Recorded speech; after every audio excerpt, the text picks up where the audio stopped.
Hello dear student, welcome back सभी को। तो चलिए स्टार्ट करते हैं। जल्दी से बताओ सभी को साउंड क्लियर है, ऑडिबल है?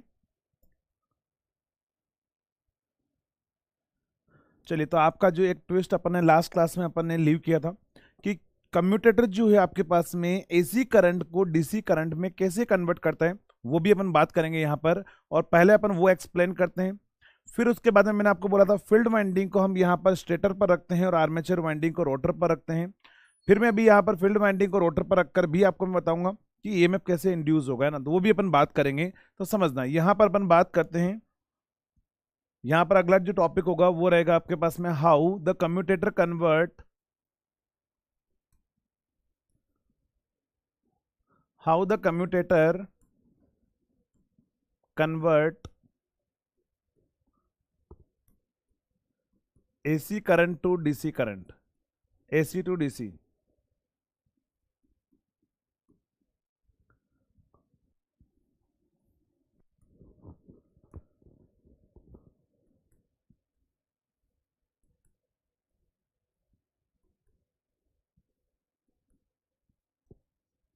चलिए, तो बात करते हैं, स्टार्ट करें। सभी लोग आ चुके हैं, जुड़ गए। चलिए, तो अपने पास में मैंने क्या बोला था कि आपके पास में कम्यूटेटर जो है वो एसी को डीसी में कन्वर्ट करता है, लेकिन कैसे कन्वर्ट करता है वो अपन बात करते हैं। तो देखो, यहां पर मैंने आपको डायग्राम बनवाया था। मैंने आपको बोला था मान लो ये आपके पास में क्या है, नॉर्थ पोल है, ये आपके पास में नॉर्थ पोल है और ये है आपके पास में साउथ पोल।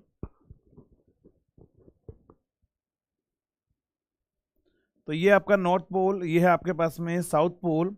और यहां पर अगर हम मान के चलें कि यहां पर आपके पास में कोयल है, ये आपके पास में कोयल है, और ये जो कोयल है इससे क्या कनेक्टेड रहेगा, आपका कम्यूटेटर। और यहां पर होगी आपके पास में ब्रशेज,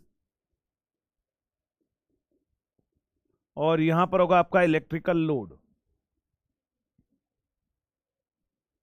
तो यहां पर आपके पास में क्या आएगा, समझना। मैंने आपको बोला था कि फ्लेमिंग राइट हैंड रूल के अकॉर्डिंग यहां पर क्रॉस आता है और यहां पर क्या आएगा, डॉट आएगा। यानी कि ये जो कॉइल है इसमें करंट इस तरीके से फ्लो होगा, इसमें कोई डाउट नहीं होगा किसी को। तो यहां पर मैं कुछ नंबरिंग कर देता हूं। जैसे मान लो ये पॉइंट आपका ए है, ये पॉइंट आपका बी है, ये पॉइंट सी है, ये डी है आपके पास में, ये ई है। यहां पर आप पॉइंट ले लो 1 2, और यहां पर क्या आएगा आपके पास में ब्रशेज एक्स, इसको आप ले लो यहां पर वर्ड, यहां पर आप वाई ले लो, और ये पॉइंट होगा आपके पास में जेड, या फिर आप डब्ल्यू एक्स वाई जेड यहां पर वर्ड यूज कर लो। समझना, ये होगा आपके पास में स्मॉल ए, स्मॉल बी, और यहां पर आप पॉइंट यूज कर लो। ये पॉइंट आपके पास में एक्स है और ये आपके पास में वाई है। अब आप बोलोगे सर ये A B C D X Y क्या है, वो भी अपन बात करते हैं, समझना।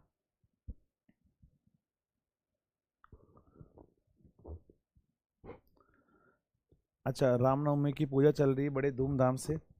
चलिए, इसी बात पर देखो, आपके जो कमेंट आते हैं मुझे कुछ चीज़ें याद आ जाती है। ध्यान रखना, लाइफ में ना 3 टाइप के लोग होते हैं, 3 टाइप के पर्सन होते हैं। पहले टाइप के पर्सन कौन से होते हैं? पहले टाइप के पर्सन जो वो होते हैं, वो सोचते हैं जिंदगी में मुझे बहुत कुछ करना है। वो सिर्फ सोचते हैं जिंदगी में मुझे बहुत कुछ करना है, लेकिन उसको बहुत कुछ को पाने के लिए कभी भी एफर्ट नहीं लगाते हैं। तो पहले टाइप के पर्सन वो होते हैं। दूसरे टाइप के पर्सन क्या होते हैं कि वो सोचते हैं मुझे जिंदगी में बहुत कुछ करना है, और जब वो अपना काम करना स्टार्ट करते हैं ना, तो जब स्टार्ट करते हैं तो वो इतनी फास्ट स्पीड से या इतने डेडिकेशन के साथ में काम स्टार्ट करते हैं कि जिसे उससे बेहतर कोई है ही नहीं। तो वो क्या करेंगे, बहुत टाइम तक अच्छे से काम करेंगे, लेकिन धीरे धीरे टाइम बीतता जाएगा तो वो उनकी स्पीड क्या हो जाएगी, धीरे धीरे कम हो जाएगी। तो ये होते हैं सेकंड टाइप के पर्सन। और ध्यान रखना, थर्ड टाइप के पर्सन कौन से होते हैं? जो मे भी मान लो स्टार्टअप उनका बहुत अच्छा नहीं होता है, लेकिन वो जब स्टार्ट करते थे कांस्टेंट स्पीड से स्टार्ट करते हैं, और जिस स्पीड से वो अपना काम करना स्टार्ट करते हैं ना, एंडिंग भी उसी टाइप से स्टार्ट करते हैं, एंडिंग भी उनकी उसी तरीके से होती है। तो ध्यान रखना, ये जो स्टार्टिंग जो लास्ट वाले जो थर्ड वाले पर्सन है ना, ये लाइफ में हमेशा सक्सेसफुल होते हैं। थर्ड वाले जो पर्सन है वो लाइफ में हमेशा सक्सेसफुल होते हैं। स्टार्टिंग के 2 वाले जो पर्सन है वो हमेशा सक्सेसफुल नहीं होते हैं। इसका रीजन क्या है? क्योंकि स्टार्टिंग के 2% किस टाइप के होते हैं मैं आपको बताता हूं। जैसे मान लो आपके पास में वो उस टाइप के होते हैं, जैसे मान लो दोस्त का बर्थडे आ गया, तो वो क्या करेंगे, पहले दोस्त का बर्थडे सेलिब्रेट करेंगे। उनके लिए पढ़ाई सेकेंडरी चीज है ना, पढ़ाई प्राइमरी नहीं है। वो पढ़ाई का आज का लेक्चर छोड़ देंगे, आपके पास में कुछ भी कर लेंगे, आज का लेक्चर नहीं लेंगे, लेकिन वो क्या करेंगे, पहले दोस्त का बर्थडे सेलिब्रेट करना है, पढ़ाई तो बाद में कर लेंगे, पहले दोस्त का बर्थडे जो है अपन सेलिब्रेट करते हैं।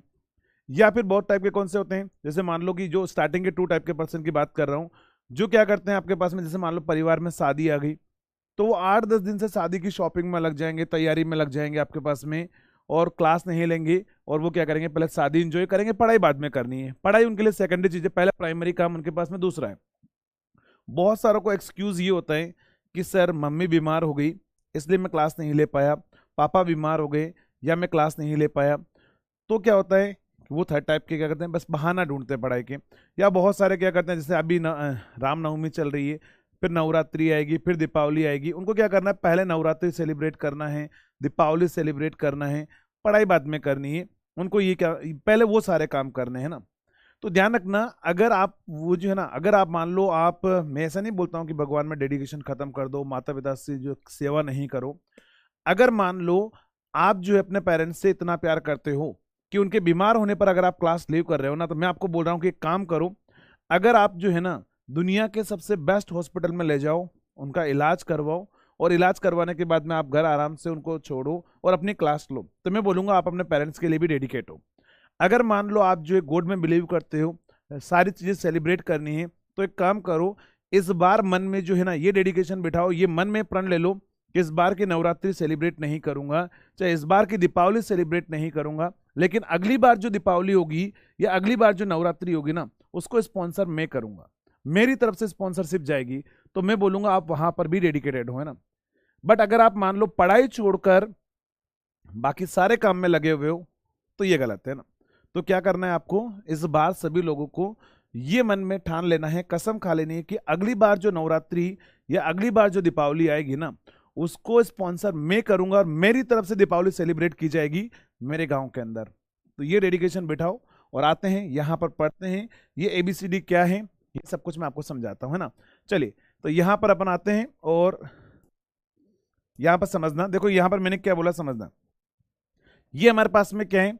तो देखो मैंने आपको एक चीज बोली थी, मैंने आपको यहां से बोला था कि फ्लेमिंग राइट हैंड रूल के अकॉर्डिंग क्या होगा कि ये आपके पास में करंट उधर जाएगा और आप मतलब ये फ्लक्स उधर जाएगा और करंट कहाँ जाएगा, अंदर। तो देखो करंट अंदर जाएगा, तो मैंने बोला करंट इस तरीके से क्या होगा आपके पास में, सर्कुलेट होगा इस कॉइल के अंदर।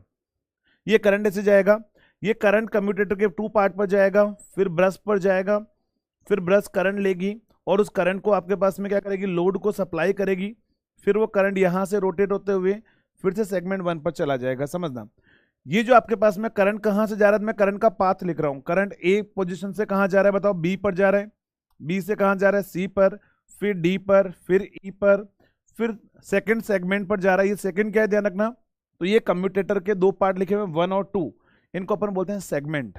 बात करेंगे अपन आगे जाके सेगमेंट का मतलब क्या है, वो भी अपन बात करेंगे। फिर उसके बाद में सेगमेंट 2 से करंट कहां पर आएगा, बी पॉइंट पर आएगा, बी के बाद में आपके पास एक्स पर जाएगा, फिर कहां जाएगा, वाई पर जाएगा, वाई के बाद में फिर से ए पॉइंट पर जाएगा, ए पॉइंट पर जाएगा, ए के बाद में आपके पास में क्या होगा, पोजीशन 1 पर जाएगा और फिर से आपके पॉइंट ए पर आ जाएगा ना। तो एक्चुअली मैंने ये जो लिखा है वो क्या लिखा है बताओ, ये करंट का पाथ लिखा है कि करंट जो है वो इस तरीके से आपके पास में रोटेट करता रहेगा। लेकिन ध्यान रखना मैंने क्या बोला था, मैंने आपको एक चीज बोली है कि यहाँ पर ये जो आर्मेचर है या ये कंडक्टर ये रोटेट हो रहा है ना, अगर मान लो ये रोटेशन कर रहा है, जैसे मान लो ये आपके पास में कोइल है, इस मैग्नेटिक फील्ड में रोटेट कर रही है ना, इस तरीके से रोटेट कर रही है, तो आप मुझे बताओ अगर मैं बात करूं 0 से लेकर 180 डिग्री रोटेशन तक, क्या बोला मैंने, 0 to 180 डिग्री रोटेशन की बात कर रहा हूं, तो जब तक ये कोइल जो है, ध्यान रखना ये कोइल ऐसे ना, इसको 3D में एज्यूम करो, ये कोइल है, ये इस तरीके से घूम रही होगी, तो आप मुझे बताओ ये जो कंडक्टर ए और कंडक्टर बी है, जब तक ये 180 डिग्री रोटेशन नहीं कर देगा पूरा, मतलब मान लो यहां से स्टार्ट हुआ है ना, समझना ये पॉइंट यहां से स्टार्ट हुआ और ऐसे घूमकर 180 पर नहीं आ जाएगा, तब तक ये जो वाला ए बी कंडक्टर है वो कहां पर, नॉर्थ पोल के इन्फ्लुएंस में ही रहेगा। क्या बोला समझ लेना, अगर आपके पास में ये जो ए और बी कंडक्टर है वो कहां पर होगा, नॉर्थ पोल के इन्फ्लुएंस में रहेगा, लेकिन जब ये कोइल 180 डिग्री से ज्यादा पर चली जाएगी, देखो मैंने आपको इस तरह से डायग्राम बताया था लास्ट क्लास में, 180 डिग्री आप ऐसे समझ सकते हो। मैंने आपको बोला था ये पोजीशन 1 है, फिर मैंने यहां पर एक रोटेशन बनाया था मैंने आपको, और मैंने बोला था ये पॉइंट 2 है, ये पॉइंट 3 है, ये 0.4 है, और यहां पर मैंने लिखा था नॉर्थ पोल, और यहां पर मैंने लिखा था साउथ पोल। तो देखो ये जब कोयल यहां से स्टार्ट हो रही है, यहां से स्टार्ट होकर रोटेट होते हुए आपके पास में जब तक वो 3 पर नहीं आ रही है, तो देखो 180 डिग्री रोटेशन तक ये कोयल कोयल कहां पर है बताओ, साउथ पोल के इन्फ्लुएंस में है। लेकिन 180 डिग्री के बाद में बताओ वो कोयल किधर चला जाएगी, बताओ नॉर्थ पोल की साइड में चली जाएगी। ये समझ में आ रहा है सभी को, जल्दी से बताओ।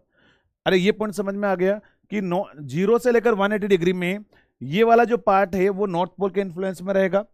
लेकिन 180 डिग्री के बाद में 180 डिग्री के बाद में जो ये वाला पार्ट था वो इधर आ जाएगा, यानी कि ये वाली जो कोयल है वो उधर चली जाएगी। चलिए जल्दी से बताओ, ये क्लियर है सभी को? ये क्लियर है पॉइंट? तो अगर मैं 180 डिग्री के बाद वाला रोटेशन अगर मैं बनाऊं, यहां पर मैंने क्या बोला, 180 से लेकर 360 डिग्री रोटेशन पर अगर हम बात करें, तो 180 टू 360 रोटेशन पर क्या होगा, तो समझना 180 से 360 रोटेशन पर क्या होगा आपके पास में, ये आपका नॉर्थ पोल है, और ये हमारे पास में क्या है, साउथ पोल है। और यहां पर हमारे पास में है कोयल, यहां पर हमारे पास में क्या है, ये है कोयल,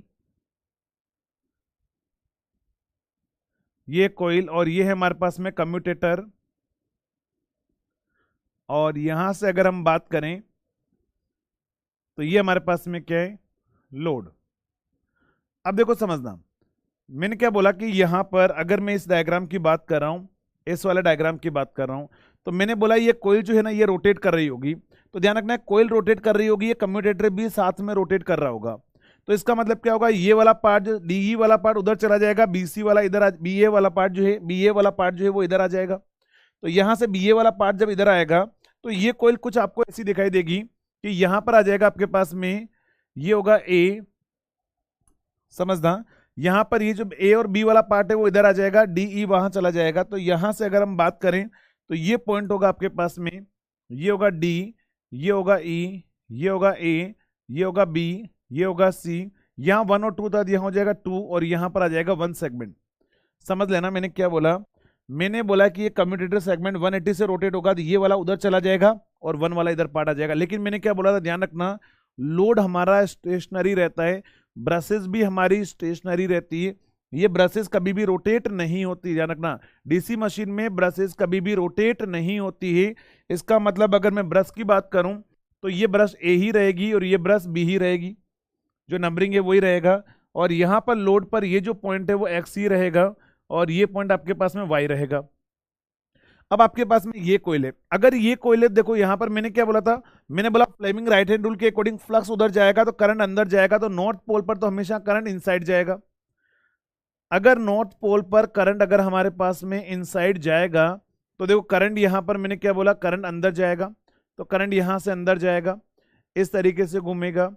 अगर करंट घूम रहा होगा तो आपके पास में जब कोयल 180 से लेकर 360 डिग्री का रोटेशन करेगी ना, तो करंट कहां से जा रहा है बताओ, ई से कहां जा रहा है, डी पर, फिर सी पर, तो ई से डी पर जा रहा है, फिर सी, फिर आएगा आपके पास में बी, फिर कहां पर जाएगा ए के बाद में कहां जाएगा 1, फिर कहां पर जाएगा बी, फिर कहां पर जाएगा एक्स, फिर वाई, फिर ए, फिर 2 और फिर ए। तो ये करंट फ्लो हो रहा है। तो देखोगे अगर आप डायग्राम, तो पहले जो करंट है वो इधर जा रहा था, पहले करंट इधर जा रहा था, अभी भी अगर आप देखोगे तो करंट देखो उधर ही जा रहा है, करंट उधर ही जा रहा है। आप मुझे बताओ, पूरी कोयल को मैंने एक 360 डिग्री से रोटेट करवा दिया, आप मुझे बताओ लोड में जो करंट जा रहा है वो एक ही डायरेक्शन में जा रहा है या दोनों डायरेक्शन में जा रहा है? जल्दी से बताएंगे, जो करंट है वो एक ही डायरेक्शन में जा रहा है या दोनों डायरेक्शन में जा रहा है? दोनों डायग्राम को पूरा 360 डिग्री रोटेशन हो चुका है, एक रोटेशन कंप्लीट हो चुका है जिसमें 360 डिग्री को रोटेट करवाने पर ईएमएफ एसी आता है। मैंने आपको यही बोला था लास्ट क्लास में कि एक कोयल को अगर मैं पूरे 360 डिग्री से घुमा दूं तो ईएमएफ एसी आता है। लेकिन करंट की मैं बात करूं तो बताओ एसी आ रहा है या डीसी आ रहा है? अगर एक ही डायरेक्शन में है तो आप मुझे बताओ, करंट अगर एक ही डायरेक्शन में जा रहा है, जबकि आपको पता है एसी करंट अगर मान लो एसी होता तो पहले पॉजिटिव रहता फिर नेगेटिव जाता, क्या करंट ऐसे जा रहा है क्या नहीं जा रहा है? अगर करंट एसी एक ही डायरेक्शन में जा रहा है, इसका मतलब मैं क्या बोलूंगा बताओ, करंट मुझे डीसी मिल रहा है।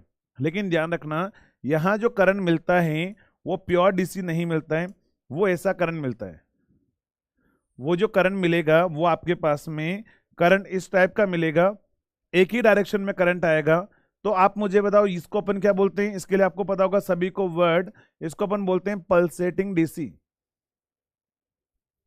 इसको बोलते हैं अपन पल्सेटिंग डीसी। क्या होगा? Pulsating DC. तो ध्यान रखना कम्यूटेटर जो है वो एसी करंट को डीसी करंट में कन्वर्ट नहीं करता है, प्योर डीसी में। ध्यान रखना किस में कन्वर्ट करता है? पल्सेटिंग डीसी में कन्वर्ट करता है। क्लियर? तो एग्जामिनर आपको पूछता है कि कम्यूटेटर किसको किस में कन्वर्ट करता है, या फिर एग्जामिनर बोलेगा कि कम्यूटेटर से जो आउटपुट मिलता है वो क्या मिलता है। ऑप्शन ए होगा प्योर डीसी, ऑप्शन बी होगा पल्सेटिंग डीसी। आपका आंसर क्या होगा? Pulsating DC. बात यह आती है कि सर इसको पल्सेटिंग क्यों बोला, तो सभी लोगों ने बोला था, किसी ने सर मूवी देखने की बहुत आदत है, आपको पता है कि पुरानी हिंदी मूवी देखोगे या कोई सी भी एक मूवी देख लो, जिस मूवी में एक आदमी को मरते हुए जरूर बताया जाता है, और जब मरते हुए बताया जाता है तब क्या बोलते हैं बताओ? उसकी पल्स जो है वो अभी काम कर रही है, फिर पल्स धीरे धीरे क्या होती है? जीरो हो जाती है, अपन बोलते हैं वो आदमी मर गया है। तो पल्स अगर आपने देखी होगी मूवी में तो ऊपर जाती है फिर ऐसे जाती है, पल्स ऐसी ही दिखती है ना। तो जो पल्स है वो ऐसे ही दिखती है और एक ही डायरेक्शन में, तो मैंने क्या बोला? पल्सेटिंग, और एक ही डायरेक्शन है, इसका मतलब डीसी आपके पास में है ना। तो ध्यान रखना कम्यूटेटर हमेशा जो एसी होगा उसको पल्सेटिंग डीसी में कन्वर्ट करेगा, प्योर डीसी में कन्वर्ट नहीं करेगा। ये पॉइंट सभी को क्लियर है पल्सेटिंग डीसी वाला। तो यहां पर आपने पूछा था कि sir how commutator convert AC to DC, तो पहले बता दो सभी लोगों को ये पॉइंट क्लियर हो चुका है। फिर हम बात करेंगे why field winding is placed on stator and armature winding is placed on rotor. किसी को कोई भी डाउट है तो आप पूछ सकते हो, एक बार जल्दी से बताएंगे।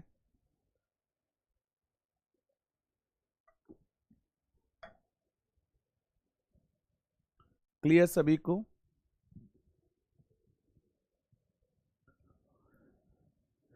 चलिए, तो ये पार्ट सभी को क्लियर हो चुका होगा। आकाश बोल रहे हो सर डीसी लेना जरूरी है, एसी नहीं ले सकते क्या? बेटा मन कर रहा है कि शादी में जामुन बनाने हैं, फिर अपन बोलेंगे भैया करेले की सब्जी नहीं बना सकते क्या शादी में, क्या दिक्कत है? तो आप मुझे बताओ पसंद करोगे क्या? आप, आपका मन है आपको फंक्शन में जामुन बनवाने हैं, कोई बोलेगा एक काम करो करेले की सब्जी बनवा लो, तो आप बनाना पसंद करोगे क्या? बेटा हम डीसी मशीन पढ़ रहे हैं, डीसी मशीन में मुझे डीसी चाहिए, मैं चाहता हूँ कि मेरा जो एप्लीकेशन है वो डीसी की है, तो मैं ऐसी क्यों चाहूँगा? मैं, मेरा जो काम है डीसी है तो वो डीसी चाहूँगा ना मैं। अब आप बोल रहे हो सर एसी क्यों नहीं ले सकते हैं? बेटा एप्लीकेशन ही हमारी डीसी की है। अब डीसी की एप्लीकेशन कहाँ कहाँ पर होती है मैं आपको बताऊंगा। क्रेन में होती है, होइस्ट में होती है, वेल्डिंग मशीन में होती है, आपके पास में बहुत सारी एप्लीकेशन अपन पढ़ेंगे ना आगे, तो जैसी एप्लीकेशन है वैसा काम करना पड़ेगा ना। ठीक है, डीसी मशीन बना रहे हैं ना। चलिए, डीसी और पल्सेटिंग डीसी में अंतर क्या है? एकदम सही, अच्छा क्वेश्चन पूछा आपने। चलिए, डीसी का मतलब ये होता है, ये डीसी ध्यान रखना, प्योर डीसी का मतलब होता है ये आपके पास में, ये हो गया प्योर डीसी, ये होगा प्योर डीसी, प्योर डीसी। और ध्यान रखना प्योर डीसी की फ्रीक्वेंसी आपके पास में जीरो होती है, प्योर डीसी की फ्रीक्वेंसी आपके पास में क्या होती है? जीरो होती है, लेकिन पल्सेटिंग डीसी की फ्रीक्वेंसी जीरो नहीं होती। तो ये प्योर डीसी होगा कांस्टेंट वैल्यू, पल्सेटिंग डीसी होगा जिसमें कांस्टेंट आपको नहीं मिलेगा, है ना। क्लियर? इसको वर्ड्स में लिखा दीजिए, वर्ड्स में आप लिख सकते हो if the output is remain constant with respect to time then it is called pure DC signal. आप क्या लिखोगे? If the output remain constant with respect to time, time के रेस्पेक्ट में आउटपुट हमेशा अगर कांस्टेंट रहे तो अपन क्या बोलेंगे? This is the pure DC. तो आप ऐसा लिख सकते हो, है ना। अगर लिखना है तो लिख दो if the output is remain constant. अब करंट भी हो सकता है, वोल्टेज भी हो सकता है, अगर करंट की बात करें तो करंट लिख देना बीच में, वोल्टेज की बात करें तो वोल्टेज लिख देना, है ना। If the output is remain constant with respect to time then it is called pure DC signal. वैसे कभी पूछेगा नहीं आपको। क्लियर? प्योर डीसी में फ्रीक्वेंसी नहीं होती है। कम्यूटेटर की जगह रेक्टिफायर क्यों नहीं लगाते हैं?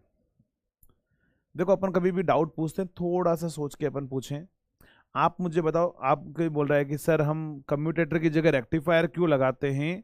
अरे आप मुझे बताओ, रेक्टिफायर जो है वो एसी को आपके पास में उसको इलेक्ट्रिकल देना पड़ेगा। हम यहाँ इलेक्ट्रिकल तो दे नहीं रहे ना, हम इलेक्ट्रिकल नहीं दे रहे हैं। और आपको पता है क्या रेक्टिफायर घूमता है क्या? रेक्टिफायर नहीं घूमता है बेटा, कम्यूटेटर घूमता है, मैकेनिकल पार्ट घूमता है, पंखा घूमता है। पंखा जो है घूमता है, क्या आपका पंखे के अंदर इलेक्ट्रिक सर्किट है वो घूमता है क्या? नहीं। ठीक है, तो आपको मैकेनिकल पार्ट को रोटेट भी करवाना है। अगर कम्यूटेटर रोटेट ना होना तो आपके पास में प्योर डीसी आपको नहीं मिलेगा। समझना, अगला पॉइंट अभी आपको क्लियर हो जाएगा यहां से। तो यहां पर अगर हम बात करें, समझना, चलिए समझना, अगर हम बात करें यहां पर, तो मैंने क्या बोला, अगर मान लो यहां पर अपन लिख रहे हैं नोट करके, या फिर ये स्टेटमेंट जब मैंने आपको बोला था कि we placed if we placed field winding on rotor, field winding on rotor,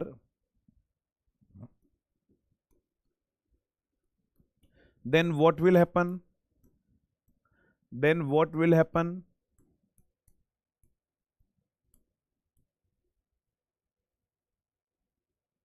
चलिए समझना, अगर मान लो आपके पास में क्या होगा, अगर आप फील्ड वाइंडिंग को एग्जाम्पल की फॉर्मेट में लिख दो, अगर आप फील्ड वाइंडिंग को रोटर पर रखते हो तो क्या होगा, है ना?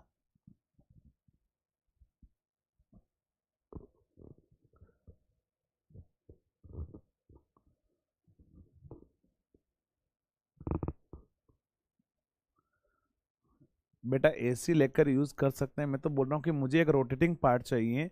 रेक्टिफायर रोटेट नहीं होता है। आपको पता है रेक्टिफायर का सर्किट क्या होता है? पहले ये तो पता होना चाहिए, रेक्टिफायर का सर्किट ऐसा होता है बेटा, ट्रांसफॉर्मर हम यूज करते हैं। अगर आप हाफ वेव की बात कर रहे हो तो हाफ वेव या फुल वेव रेक्टिफायर जो है ये आपका हाफ वेव रेक्टिफायर हो गया। अगर आप फुल वेव रेक्टिफायर यूज कर रहे हो तो आप मुझे बताओ, फुल वेव रेक्टिफायर जो है अब आपके पास में सेंटर टैप्ड होगा या मिड पॉइंट होगा। तो ये अगर आप यूज कर रहे हो तो ये आपका मिड पॉइंट रेक्टिफायर है। यहाँ पर ये थोड़ी ना रोटेट होगा। मैंने बोला कि मुझे वो जो डिवाइस चाहिए वो रोटेटिंग डिवाइस चाहिए ना, क्योंकि आपको पता है कि अब आप बोलोगे सर रोटेट क्यों होगा, आप क्या बोलोगे, सर मैं रोटेट क्यों करवाना है, ये मन में डाउट आ रहा होगा ना।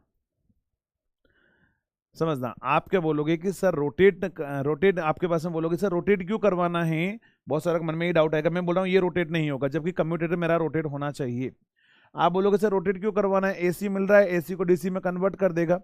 अरे आप मुझे बताओ, यहां पर थोड़ा दिमाग लगाओ। मैंने यहां पर बोला था कि अगर ये कंडक्टर कट करेगा तो ही आपके पास में ईएमएफ इंड्यूस होगा।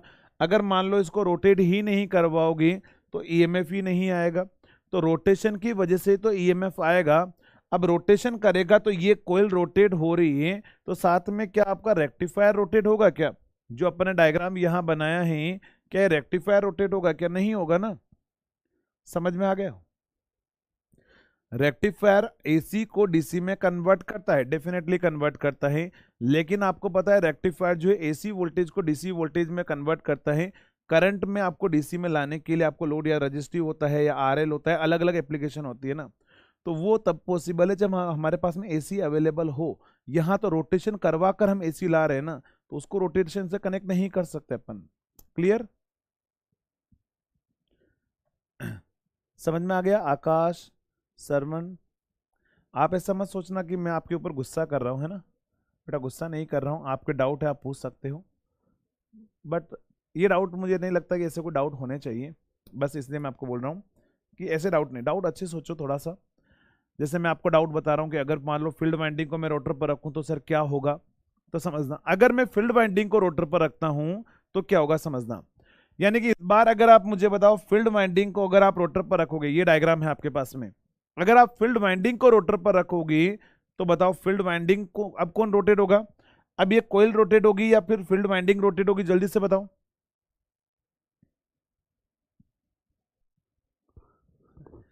दीपक बोल रहे हैं सर हम फील्ड वाइंडिंग को हम रोटर पर लगा के, क्या बोल रहे सर, फील्ड वाइंडिंग को हम रोटर पर लगा के स्टेटर में रेक्टिफायर लगा सकते हैं। बेटा आप बनाना एक बार, अगर एक्सपेरिमेंट अगर आपका सक्सेसफुल होता है तो डेफिनेटली आप उसको IEEE पर पब्लिश करना। और आई ट्रिप आपको देखो समझना, आप एक कंपटीशन एग्जाम की तैयारी कर रहे हो है ना, कंपटीशन एग्जाम की आप तैयारी कर रहे हो, कंपटीशन में क्या पूछेगा वो मैंने आपको बता दिया। अगर मान लो इससे भी और ज़्यादा नॉलेज चाहिए तो फिर उसके लिए आपको एमटेक करना पड़ेगा फ्रॉम द आईआईटी, क्योंकि प्राइवेट कॉलेज से एमटेक में कुछ नहीं पढ़ाया जाता है। अगर और नॉलेज चाहिए तो फिर आपको करना पड़ेगा पीएचडी। और जो लोग हमारी इंजीनियरिंग की लैंग्वेज में हम बोलते हैं कि जो पीएचडी कर रहा होता है उसको हम बोलते हैं बेटा पागल हो रहा होता है ना। तो अगर आप चाहते हो कि नहीं कि मैं एक ही टॉपिक में पागल होना है मुझे, कैसा क्यों है, तो आप पीएचडी करिए, बहुत अच्छी आईआईटी से करिए, आईआईटी दिल्ली से कीजिए, किसी बड़ी आईआईटी से कीजिए, फिर वहाँ एक्सपेरिमेंट कीजिए।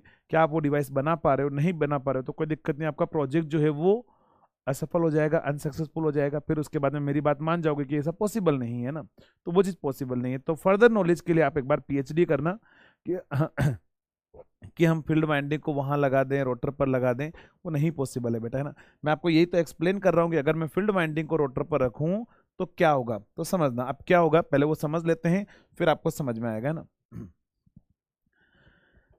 चलिए देखो, ये आपके पास में नॉर्थ है और ये साउथ है ना, ये नॉर्थ पोल है और ये साउथ पोल है। इस बार कौन रोटेट होगा, ध्यान रखना, ये पोल रोटेट हो गए ना, क्योंकि फील्ड वाइंडिंग रोटर पर रख रहा हूं और मैंने बोला फ्लक्स हमेशा फील्ड वाइंडिंग में आता है, और फील्ड वाइंडिंग में फ्लक्स आता है तो ये क्या होगा, आपके पास में रोटेशन करवाना पड़ेगा, तो ये रोटेट हो रहे होंगे ना। तो देखो इस बार अगर मान लो 0 से 180 रोटेशन तो ऐसा ही होगा, लेकिन जैसे ही अगर मैं 180 डिग्री के बाद में बात करूंगा तो 180 डिग्री के बाद में जो हमारा रोटेशन होगा वो ऐसा होगा, समझना।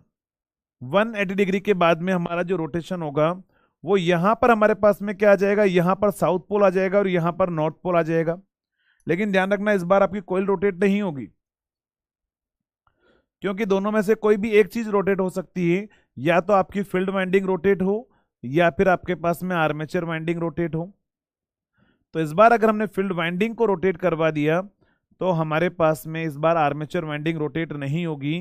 तो ध्यान रखना, अगर आर्मेचर वाइंडिंग रोटेट नहीं होगी तो ये हमारे पास में क्या है, ध्यान रखना, ये पॉइंट ए ही रहेगा, ये बी रहेगा, ये सी रहेगा, ये डी रहेगा, सी मतलब ऊपर दे दो आप इसको, सी यहां पर लिख दो, ये डी रहेगा, ये ई रहेगा, ये 1 रहेगा, ये 2 रहेगा, ये ए होगा, ये बी होगा, ये पॉइंट एक्स रहेगा और ये पॉइंट एक्स रहेगा और ये पॉइंट वाई रहेगा, समझना।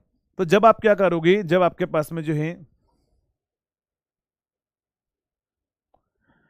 पल्सेटिंग डीसी को प्योर डीसी में कन्वर्ट करना पॉसिबल होगा, डेफिनेटली पॉसिबल होगा with the help of rectifier, है ना, sorry with the help of filter. हम फिल्टर लगाएंगे, फिल्टर जो है वो हार्मोनिक्स को एलिमिनेट कर देगा। कैपेसिटिव फिल्टर अपन लगाते हैं अगर वोल्टेज को कांस्टेंट चाहिए, अगर आप आउटपुट वोल्टेज कांस्टेंट चाहते हैं, डीसी चाहते हैं, आपको वेरी हाई कैपेसिटेंस लोड के क्रॉस कनेक्ट करना पड़ेगा।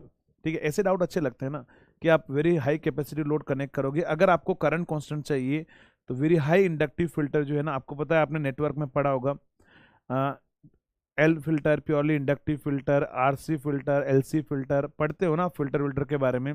तो फिल्टर आपको लगाना पड़ेगा, फिल्टर को आप एलिमिनेट यूज करके आप हार्मोनिक्स को, इनके बीच में जो हार्मोनिक्स आ रहे हैं उसको आप एलिमिनेट करके आप प्योर डीसी में ला सकते हो, है ना। ये काम आप कर सकते हो डेफिनेटली, है ना।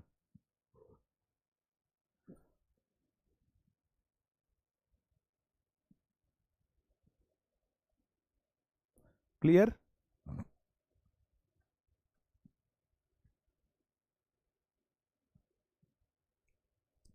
नहीं नहीं, कोई दिक्कत नहीं है ना, आप डाउट पूछ सकते हो यार, इसमें सॉरी की कोई बात नहीं है। कन्वर्ट दोनों करते हैं लेकिन एक्चुअली वहाँ का फंक्शन अलग है, वहाँ एसी अवेलेबल होती है, यहाँ का फंक्शन अलग है। यहाँ पर एसी हम रोटेशन करवा कर अवेलेबल करवा रहे हैं, तो अगर रोटेशन करवा कर मैं एसी अवेलेबल करवा रहा हूँ तो वो काम अलग हो चुका है ना, पूरा ही डिफरेंट है, टोटली डिफरेंट है। जो आप पावर इलेक्ट्रॉनिक्स में पढ़ते हो वो टोटली डिफरेंट है ना। चलिए समझना, अब हम बात करते हैं यहाँ पर, क्या बोल रहे हो,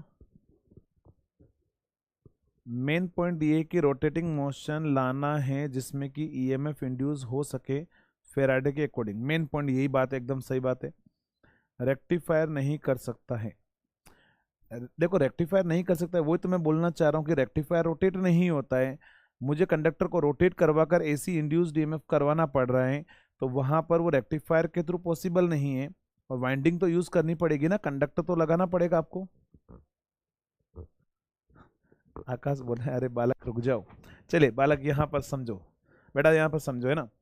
इधर देखो, ये काम का है ना, जो मैं बता रहा हूँ वो काम का है, बाकी वो काम के नहीं है। यहाँ पर समझना, ये नॉर्थ है, ये साउथ है और ये नॉर्थ है।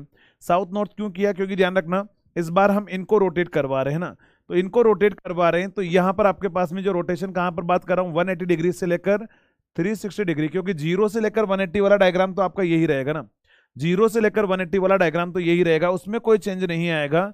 चेंज आपके पास में आएगा 180 से 360 में, यहाँ साउथ होगा और यहाँ नॉर्थ होगा।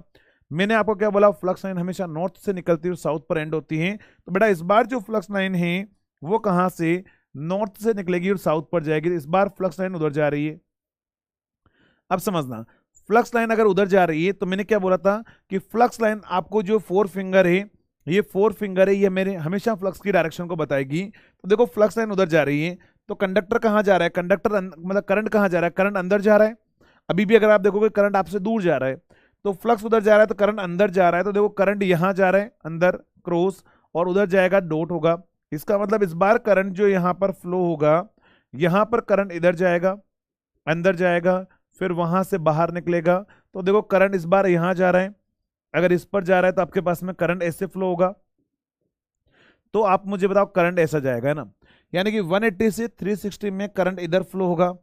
जबकि अगर आप देखोगे जीरो से लेकर 180 में करंट उधर गया था, तो देखो जीरो से 180 में करंट उधर जा रहा है और 180 से 360 में करंट जो है वो इधर आ रहा है। तो आप मुझे बताओ, अगर मैं फील्ड वाइंडिंग को रोटेट करवाता हूं तो लोड पर जो करंट आ रहा है वो यूनिडायरेक्शनल है या बाई डायरेक्शनल है, जल्दी से बताएंगे। यहां पर अगर मैं फील्ड वाइंडिंग को रोटेट करवाऊं तो यहां पर जो करंट आ रहा है लोड पर, वो पूरे 360 डिग्री रोटेशन पर एक ही डायरेक्शन में है या दोनों डायरेक्शन में है, जल्दी से बताएंगे।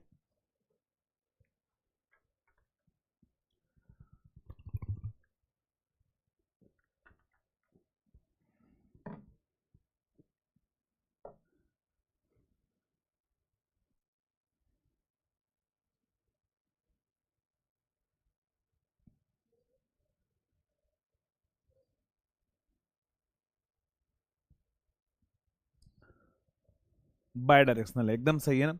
अगर बाय डायरेक्शनल है इसका मतलब मैं क्या बोलूंगा कि मेरा जो लोड पर करंट जा रहा है, बेटा लोड पर करंट जो है वो इस तरह का जा रहा है, और किस तरह का जा रहा है, तो वो पहले इधर जा रहा है फिर बाद में इधर जा रहा है। तो बताओ लोड पर जो करंट जा रहा है वो करंट कौन सा जा रहा है, एसी जा रहा है।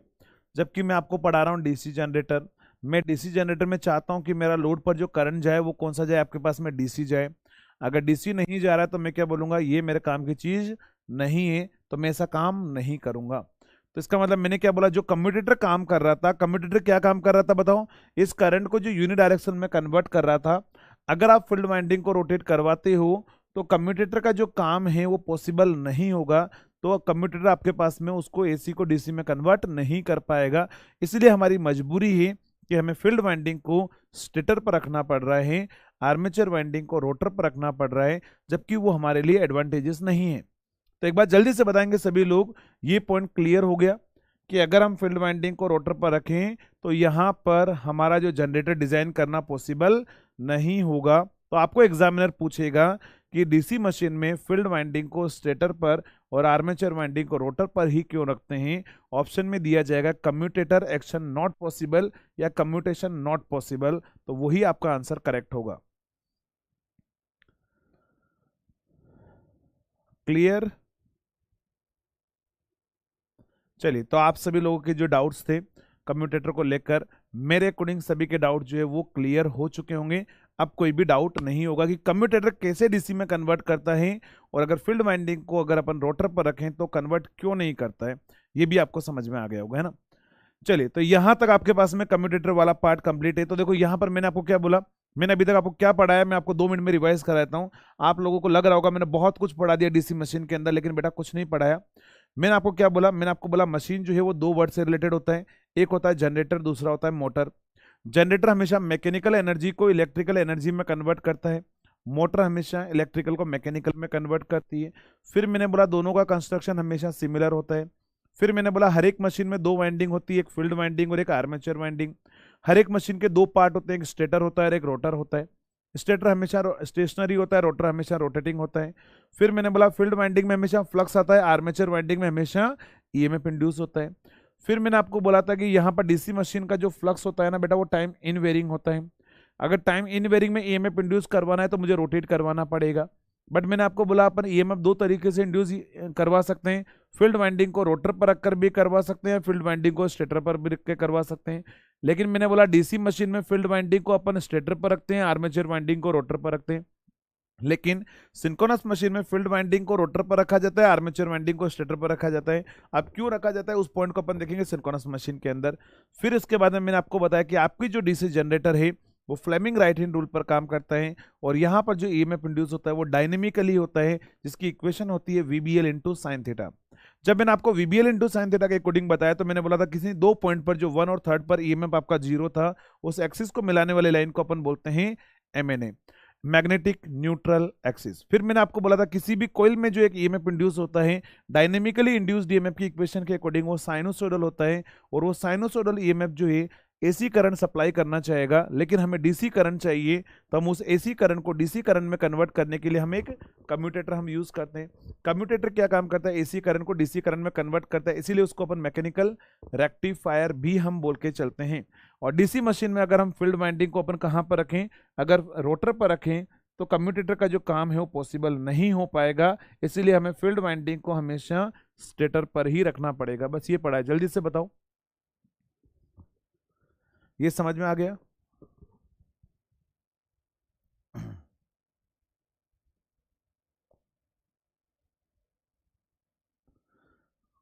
अच्छा, थैंक यू सो मच देव। आशीष समझ लो, मैंने क्या बोला, यहां पर देखो ये रोटेट हो रहा है, ध्यान रखना 3D समझना है ना, 2D नहीं है। ये पोल रोटेट हो रहे हैं, पोल क्यों रोटेट हो रहे हैं, क्योंकि फील्ड वाइंडिंग रोटेट हो रही है ना, तो पोल रोटेट हो रहे हैं। जब ये रोटेशन करेंगे तो वहां नॉर्थ था और यहाँ साउथ था, तो इधर साउथ आ जाएगा, उधर नॉर्थ आ जाएगा। फिर ये साउथ नॉर्थ आएगा, तो यहाँ पर मैंने बोला फ्लक्स लाइन हमेशा कहाँ से कहाँ पर जाती है, नॉर्थ से साउथ पर जाती है। तो ये फ्लक्स लाइन उधर जा रही है, तो देखो करंट अंदर जा रहा है, करंट अंदर जा रहा है, तो वो करंट अंदर से घूमते हुए फिर बाहर आएगा, क्योंकि ये भी एक 3D स्ट्रक्चर है, इसको ऐसा समझो ऊपर है ना, ये पार्ट ऊपर है, तो करंट इधर से अंदर जाएगा, उधर से घूमते हुए बाहर निकलेगा। जब करंट बाहर आया तो मुझे यहाँ पर पता लगा कि ये सेगमेंट 1 के थ्रू ब्रश पर जाएगा और वो लोड पर आएगा। अब किसी के मन में डाउट आ रहा होगा कि वो सर करंट इधर से होते हुए सेगमेंट पर ही क्यों, 2 पर क्यों नहीं आ जाएगा? क्योंकि बेटा हम लगाते हैं हर एक सेगमेंट के बीच में इंसुलेशन।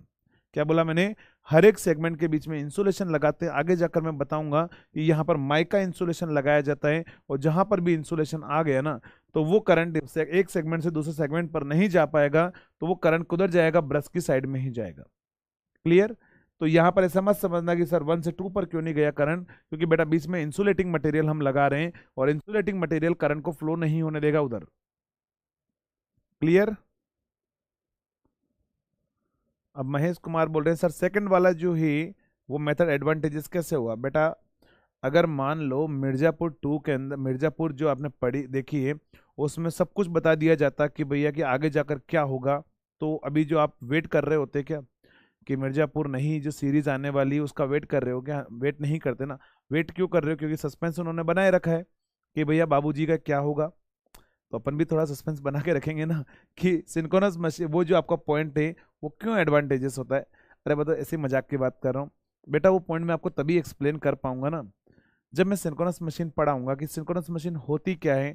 जब तक मैं सिंक्रोनस मशीन नहीं बताऊंगा तब तक मैं नहीं बता सकता हूँ कि वो एडवांटेजेस क्या है ना, क्यों है। तो इसीलिए मैं आपको नहीं बता रहा हूँ, है ना, कोई सस्पेंस की बात नहीं है। उसके लिए मुझे सिंक्रोनस मशीन का सारा प्रिंसिपल बताना पड़ेगा। आप मुझे बताओ, पहले पॉइंट को एक्सप्लेन करने में मुझे कितने 2 घंटे लग गए? पहले पॉइंट को इसको एक्सप्लेन करने में 2 घंटे लग गए, तो उस पॉइंट को एक्सप्लेन करने में भी कम से कम हम दो घंटे तक जब सिंक्रोनस मशीन पढ़ेंगे ना, उसके बाद में जाकर मैं एक्सप्लेन कर पाऊंगा। इसीलिए मैं आपको नहीं बता रहा हूँ, है ना। बाकी सस्पेंस की कोई बात नहीं है। बात यह कि कॉन्सेप्ट जब तक नहीं बनाऊंगा तब तक आपको समझ में नहीं आएगा, थोड़ा वेट करो, वो भी समझ में आ जाएगा, है ना। चलिए, तो यहां तक आपको समझ में आ चुका होगा। एक बार जल्दी से बताइए जनरेटर का ऑपरेटिंग प्रिंसिपल, और ये सारा पार्ट कंप्लीट है, क्योंकि अब हम जा रहे हैं कि डीसी मशीन का जो कंस्ट्रक्शन है वो क्या होता है आपके पास में ना। एक बार जल्दी से कमेंट करके बता दो सभी को क्लियर है ये पॉइंट। अब हम जा रहे हैं डीसी मशीन के कंस्ट्रक्शन वाले पार्ट पर कि डीसी मशीन को जो है वो डिजाइन कैसे किया जाता है। तो ध्यान रखना, ये डीसी मशीन का डायग्राम है आपके सामने, ये डीसी मशीन का डायग्राम है।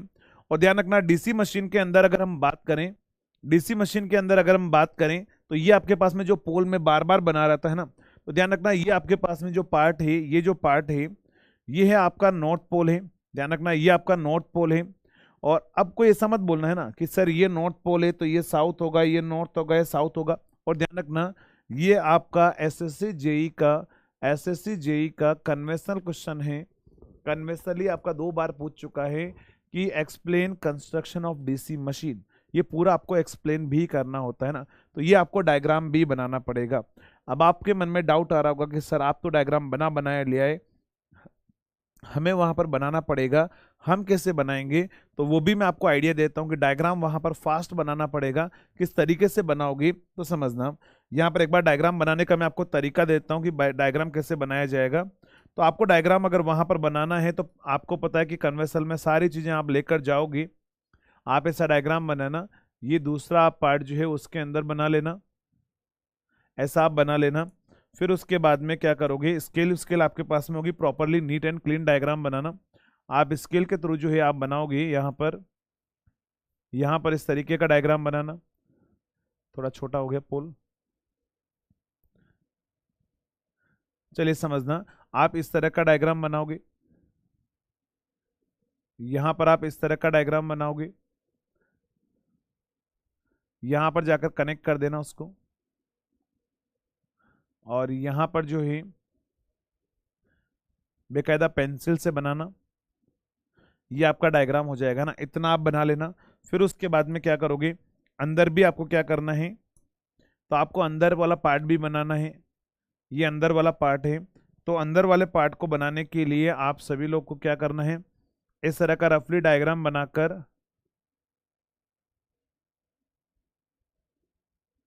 है ना, इस तरह से डायग्राम बना लेना है। और उसमें जो आपके पास में ये जो पार्ट रहेगा, ध्यान रखना, ये जो पार्ट होता है इसको अपन बोलते हैं आर्मेचर। ये क्या होता है आपके पास में, आर्मेचर। तो देखो इसी तरह का डायग्राम जो है मैंने कुछ यहाँ पर बनाया हुआ है। तो आपको मैंने तरीका दे दिया किस तरह का आप डायग्राम बनाओगे। जल्दी बनाना पड़ेगा एग्जाम के अंदर, क्योंकि मैंने तो यहाँ पर बनाया लाया हूँ आपके पास में ना। क्लियर? तो डायग्राम आपको जो है एग्जाम में हाथ से बनाना पड़ेगा। तो मैंने आपको तरीका दे दिया है, बता दिया है कैसे बनाओगे। इस तरह से डायग्राम बना लेना है, ठीक है। बाकी पेंसिल से बनाना, ताकि ये वाला पार्ट जो बीच बीच में, ये वाले पार्ट जो मेरे एक्स्ट्रा शो हो रहे हैं वो आपके रिमूव हो जाए ना। बीच में से ये वाला पार्ट रिमूव कर देना, कोई दिक्कत नहीं। अब समझना, जब डीसी मशीन आप बनाओगे ना, तो डीसी मशीन में अगर मान लो, ध्यान रखना, ये नॉर्थ पोल होगा, तो जल्दी से बताओ ये वाला कौन सा पोल होगा डीसी मशीन में? ये जो नॉर्थ पोल है, ये वाला पोल कौन सा होगा, जल्दी से बताओ, कोई बताएगा? ये नॉर्थ है तो ये कौन सा होगा?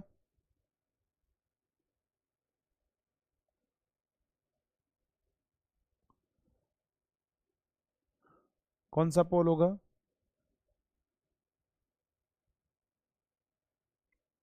तो देखो आप ये मत समझना है ना कि सर ये नॉर्थ है तो सर ये साउथ होगा, ऐसा नहीं होता है डीसी मशीन के अंदर, है ना। डीसी मशीन में ऐसा नहीं होता है। ये नॉर्थ है तो ये साउथ रहता है, ये भी नॉर्थ है और ये भी क्या था, साउथ रहता है ना। डीसी मशीन के अंदर जो north, alternating north and south pole होते हैं, ध्यान रखना, डीसी मशीन के अंदर एक नॉर्थ है, एक साउथ है, एक नॉर्थ है, एक साउथ है। डीसी मशीन में हमेशा alternating north and south pole होते हैं। इसीलिए अपन बोलते हैं डीसी मशीन के अंदर जो स्ट्रक्चर होता है वो हेट्रोपोलर स्ट्रक्चर होता है। क्या होगा आपके पास में, हेट्रोपोलर स्ट्रक्चर। तो देखो यहाँ पर ये नॉर्थ है तो ये साउथ होगा आपके पास में, और यहाँ पर क्या होगा आपके पास में, ये होगा साउथ, ये होगा आपका नॉर्थ, और ये होगा आपका south.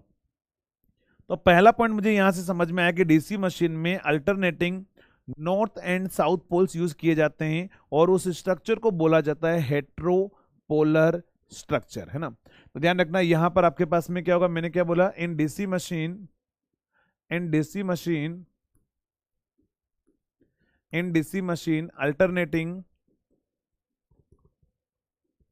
Alternating north and south poles, north and south poles are used, north and south pole are used, is called heteropolar structure. So it is called, है ना, यहाँ पे लिख देना, so it is called heteropolar structure. ये word याद रखना, हेट्रोपोलर structure. बहुत बार पूछा हुआ है एग्जाम के अंदर कि हेट्रोपोलर स्ट्रक्चर हम किस मशीन में यूज करते हैं, तो आपका आंसर होगा डीसी मशीन। ठीक है, क्या होगा आपके पास में डीसी मशीन। तो alternating north and south poles होंगे। दूसरा अगर हम बात करें, समझना अगला पॉइंट, ये डीसी मशीन का ये जो बाहर वाला जो पार्ट होता है ना, जो सबसे बाहर वाला प्रोटेक्टिव कवरिंग होता है, वो सभी को दिख रहा होगा, यहाँ पर एक नाम लिखा हुआ है योक, है ना। एक्चुअली अंदर वाली ऐसी कोई लाइन नहीं होती है ना, ये अंदर वाली लाइन ऐसे ही है, इसको नहीं बनाना है। ये जो बाहर वाला पार्ट है, ये बाहर वाला पार्ट जो है, इसको अपन क्या बोलते हैं, योक। तो योक जो होता है वो ध्यान रखना क्या करेगा, योक जो है आपके पास में बाहर से अगर कोई भी मैकेनिकल डैमेज हुआ, उस मैकेनिकल डैमेज के लिए क्या काम करेगा, प्रोटेक्शन का काम करेगा। क्या बोला मैंने, योक क्या काम करेगा आपके पास में, बाहर से कोई भी एक्सटर्नल डैमेज होगा उसके लिए मैकेनिकल प्रोटेक्शन का काम करेगा। दूसरा काम क्या करेगा समझना, दूसरा काम करेगा आपके पास में योक जो है आपके पास में, मान लो अगर यहां पर जो मैं समझा रहा हूं अच्छे से समझना, आगे काम आएगा। यहां पर 5 में मान के चल रहा हूं, क्या है, फ्लक्स पर पोल है। 5 क्या है आपके पास में, फ्लक्स पर पोल है। यानी मान लो एक पोल से आपके पास में फ्लक्स 5 लीव हो रहा है, तो ये नॉर्थ पोल से यहां से फ्लक्स 5 लीव हो रहा है। तो ध्यान रखना, नॉर्थ पोल से यहां से फ्लक्स 5 लीव हो रहा है ना, तो उसका हाफ फ्लक्स इस साउथ पर जाएगा और हाफ फ्लक्स इस साउथ पर जाएगा। अब आप बोलोगे सर ऐसा क्यों होगा, क्योंकि ये जो स्ट्रक्चर होगा ना, ध्यान रखना, ये जो इनका स्ट्रक्चर होगा वो एक सिमेट्रिकल होगा। जितने डिस्टेंस पर ये होगा साउथ, उतने डिस्टेंस पर साउथ होगा। अब कोई बोलेगा कि सर यहाँ का सारा फ्लक्स उधर क्यों नहीं चला गया, और यहाँ का नॉर्थ का जो फ्लक्स है वो सारा का सारा इधर क्यों नहीं आ गया। तो बेटा वो इंसान नहीं है, उसके अंदर जीवन नहीं है, ठीक है, उसके अंदर जीवन नहीं है कि वो इतना समझदार है कि काम कर तू उधर चला जा और मैं इधर चला जाता हूँ, है ना। मैंने क्या बोला था, फ्लक्स हमेशा लो रिलक्टेंस पाथ को फॉलो करता है। क्या बोला मैंने, फ्लक्स हमेशा लो रिलक्टेंस पाथ को फॉलो करता है। तो जब वो फ्लक्स यहां से निकलेगा तो उसको उधर भी लो दिखेगा और इधर भी लो दिखेगा। तो वो क्या करेगा, यहां से फ्लक्स निकलेगा, उसको उधर भी लो पाथ दिखेगा, इधर भी लो पाथ दिखेगा, दोनों साइड में बराबर दिखेगा। तो वो बोलेगा एक काम करता हूं, आधा उधर चला जाता हूं, आधा इधर चला जाता हूं। तो सिमेट्रिकल स्ट्रक्चर है, इसीलिए ध्यान रखना 5/2 फ्लक्स जो है वो इधर से जाएगा और 5/2 फ्लक्स यहां से आएगा। अब ये 5/2 फ्लक्स यहां से जब जाएगा तो ये योक के थ्रू रोटेट होते हुए कहां पर आएगा, फिर से नॉर्थ पर आएगा। तो ये फ्लक्स यहां पर रोटेट होते हुए 5/2 फ्लक्स रोटेट होते हुए यहां पर आएगा। जब ये नॉर्थ यहां से जो फ्लक्स जा रहा होगा 5/2, वो इस पाथ से रोटेट होते हुए फिर से कहां पर आएगा, यहां पर नॉर्थ पर आएगा। तो देखो यहां से मैंने क्या बोला कि नॉर्थ से फ्लक्स कितना लीव हुआ था, 5/2, और 5/2 मतलब 5 लीव हुआ था। तो अंदर भी कितना गया, 5/2, और यहां से गया 5/2, तो 5 गया। तो यहां पर से 5/2 फ्लक्स से वो एंटर कर जाएगा। सेम यहां से नॉर्थ से फ्लक्स जो लीव होगा उसको भी क्या होगा, हाफ पाथ इधर से मिलेगा, और यहां से हाफ पाथ जो है यहां से मिलेगा। यानी यहां से जो 5/2 फ्लक्स है, ये भी 5/2 जो फ्लक्स है वो यहां से रोटेट होते हुए इधर आएगा, और यहां से 5/2 फ्लक्स जो है वो रोटेट होते हुए यहां से आएगा, है ना। तो ये आपके पास में फ्लक्स का पाथ रहेगा। तो ध्यान रखना, योग से आपको एग्जाम में क्वेश्चन पूछता है कि बताओ योग से कितना फ्लक्स फ्लो होता है। क्या आंसर बोलोगे, जल्दी से बताओ। ये बाहर वाला जो पार्ट है वो प्रोटेक्टिव कवरिंग का पार्ट है। तो बताओ योग से कितना फ्लक्स जो है वो फ्लो होता है, क्या आंसर बोलोगे, जल्दी से बताएंगे। आपके सामने आपके पास में लिखा हुआ है, हर जगह आपको दिख रहा है कितना फ्लक्स फ्लो हो रहा है, कितना फ्लक्स फ्लो हो रहा है।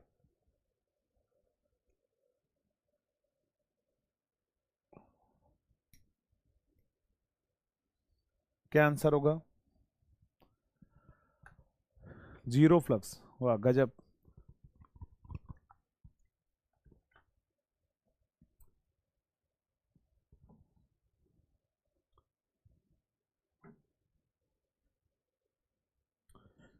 चलिए, मृणाल ने करंट मतलब अच्छा क्वेश्चन पूछा, सर पोल के ऊपर डिपेंड करेगा ना।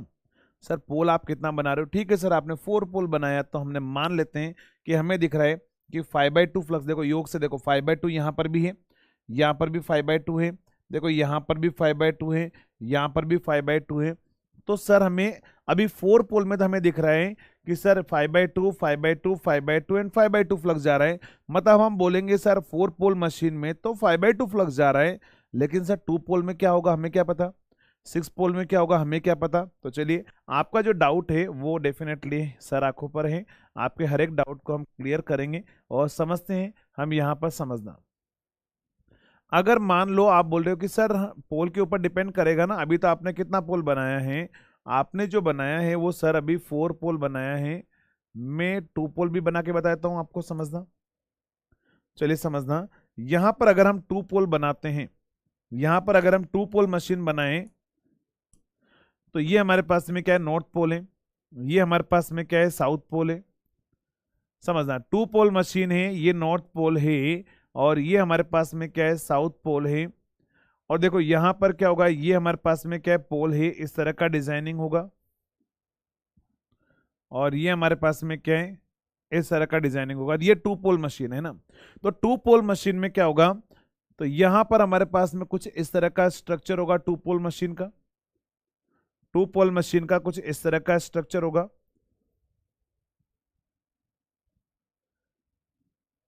चलिए, ये 2 पोल मशीन है, और ये इसका बाहर वाला जो पार्ट होगा, ये जो प्रोटेक्टिव कवरिंग होगा, ये होगा आपके पास में योक, है ना।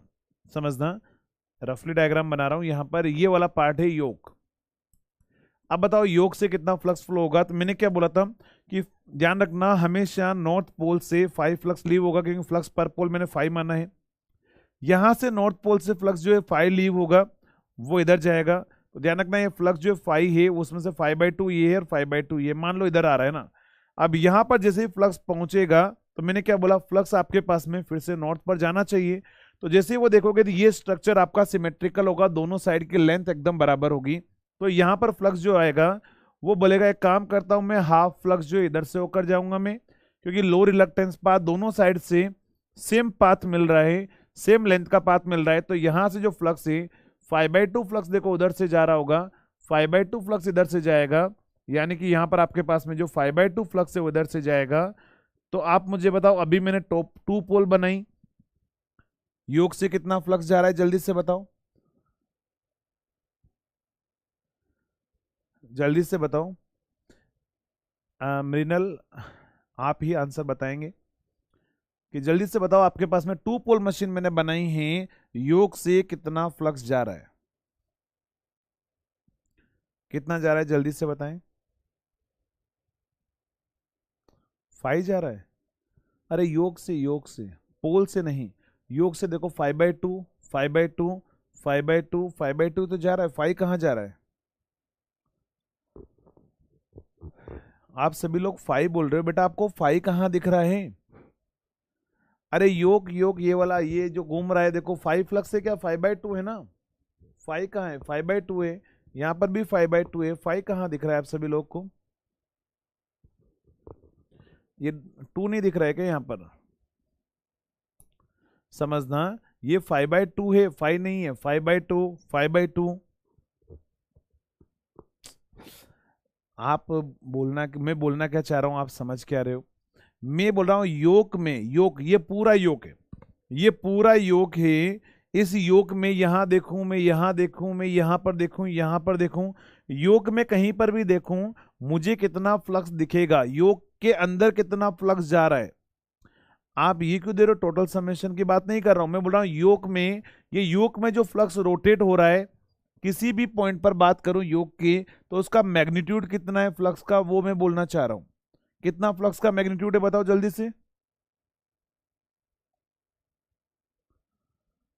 8 क्यों कर रहे हो, समझ में नहीं आ रहा है। मैं तो बोल रहा हूं कि योग में हर पार्ट पर, किसी लोकेशन पर, कहीं पर भी अगर हम देखें तो योग से कितना फ्लक्स फ्लो हो रहा है, 5/2 तो हो रहा है आपके पास में।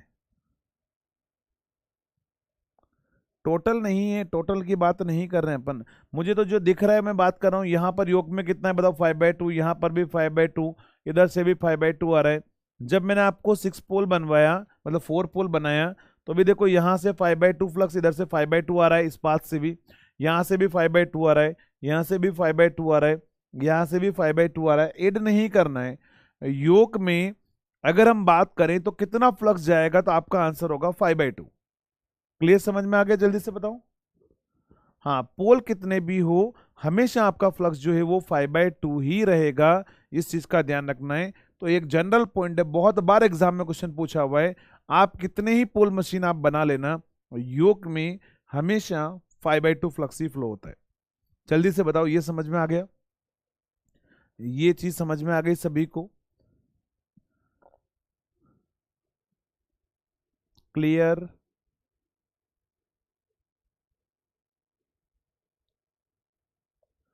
क्लियर। एक बार सभी लोग रिप्लाई कर दो यार जल्दी से। चलिए, तो योग वाला पार्ट आपको समझ में आ गया होगा। तो मैंने क्या बोला, योग क्या काम करेगा, तो योग तो एक बाहर से अगर मान लो कोई पत्थर वत्थर गिर जाता है आपकी मशीन पर, तो बाहर से कोई भी मैकेनिकल डैमेज होगा ना, तो उसके लिए प्रोटेक्शन का काम करेगा। दूसरा काम क्या करेगा आपके पास में, तो ये 5/2 फ्लक्स को पाथ प्रोवाइड करा के रखेगा। तीसरा, अगर आप देख रहे होंगे ना स्ट्रक्चर से, तो ये जो पोल है, इस वाले डायग्राम से देखो आपको अच्छे से समझ में आएगा। ये जो पोल है, ये आपके पास में ध्यान रखना, ये क्या है, तो ये पोल है। पोल जो होते हैं वो ध्यान रखना हमेशा, ये योक है बार वाला पार्ट है ना, तो पोल जो होंगे वो योक से जाकर क्या रहेंगे, कनेक्टेड रहेंगे। और ध्यान रखना, पोल जो योक क्या करता है, पोल को सपोर्ट प्रोवाइड कराता है। और ये पोल जो है, अब आप बोलोगे सर हवा में लटक के रहेंगे का, नहीं बेटा, हमें बोल्ट के थ्रू यहाँ पर कनेक्ट करना पड़ेगा। तो ध्यान रखना, पोल जो पोल होते हैं वो योक से हमेशा, बोल्ट बोल्ट होते हैं ना, नट बोल्ट, आप उसकी उसी की बात कर रहा हूं, तो बोल्ट के थ्रू अपन कनेक्ट करके रखते हैं, स्क्रू के थ्रू जो है हम इसको कनेक्ट करके रखते हैं। अदरवाइज ये हवा में नहीं रहेगा, वो नीचे गिर जाएगा, है ना। तो यहाँ पर स्क्रू लगाकर हम कनेक्ट करके रखेंगे। तो आपको एग्जाम में क्वेश्चन पूछा जाता है कि जो पोल होता है वो पोल योक से बोल्टेड रहता है या वेल्डेड रहता है। मैंने 2 पॉइंट यूज किए हैं, कौन सा बताओ, बोल्टेड और नेक्स्ट होता है वेल्डेड। तो क्या आंसर रहेगा, तो ध्यान रखना, वेल्डिंग हम नहीं करते हैं, हम बोल्ट के थ्रू कनेक्ट करके रखते हैं। तो एग्जामिनर आपको ऑप्शन में बोल्टेड भी देगा और वेल्डेड भी देगा, तो आपका आंसर क्या होगा, बोल्टेड रहेगा, है ना।